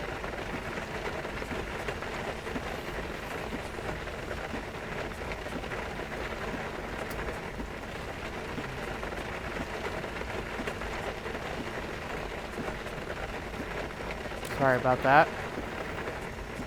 Trying to turn off the music. There we go. Great landing. I think you left your strobes on. Oh, yeah, yeah. Awesome. Appreciate that.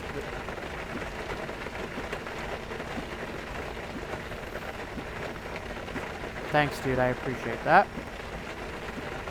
The only thing we have on now is the nose gear for the taxi.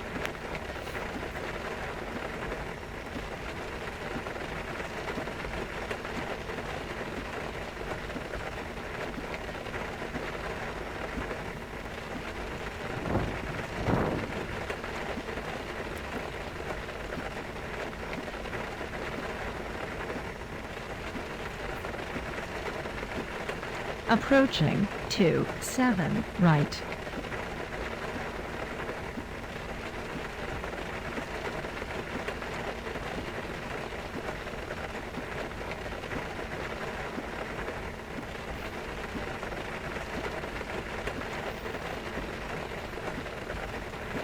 Gotta love this old Atlanta weather, guys. We're gonna go ahead and park on over there.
Alright, guys.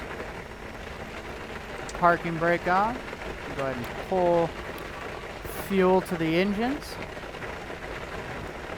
And welcome to Atlanta, everyone. With the lovely Atlanta weather. So let's go ahead and run a replay really fast for you guys.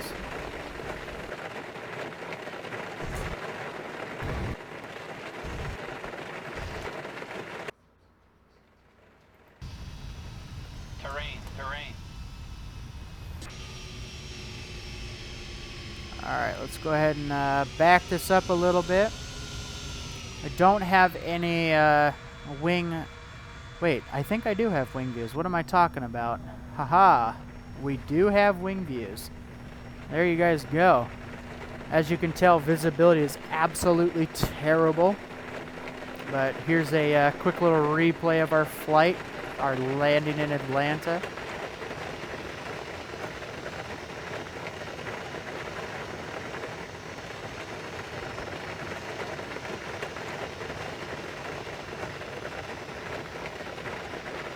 Gotta love that wing flex.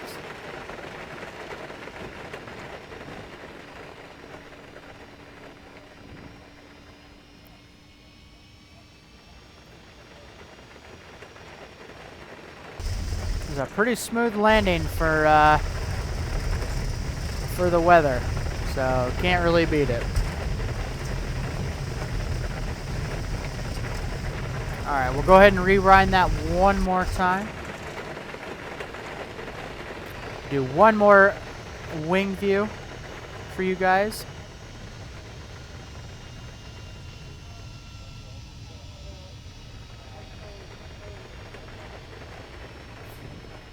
This is a great wing view, actually. Love that wing flex.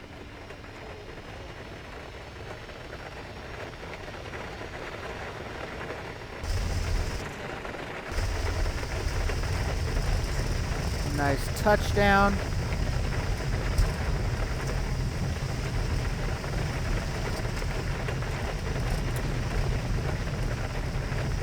Alright, we'll do one outside plane view before we end the stream tonight.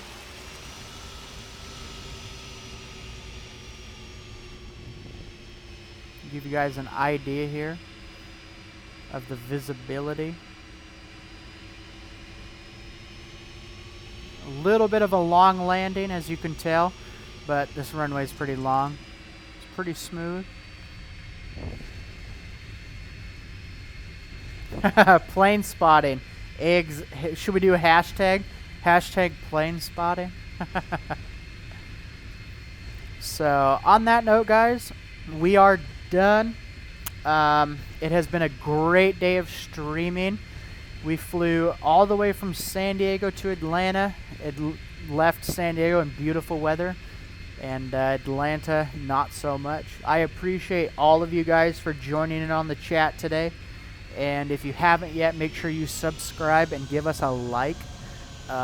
Once we hit 1,000 subs, we're going to be doing an X Enviro giveaway, or $75 gift card for the X-Plane store. So I appreciate all of you guys for joining in, and I will see you guys on Monday, as I will be out of town. Have a great night, guys, and see you later.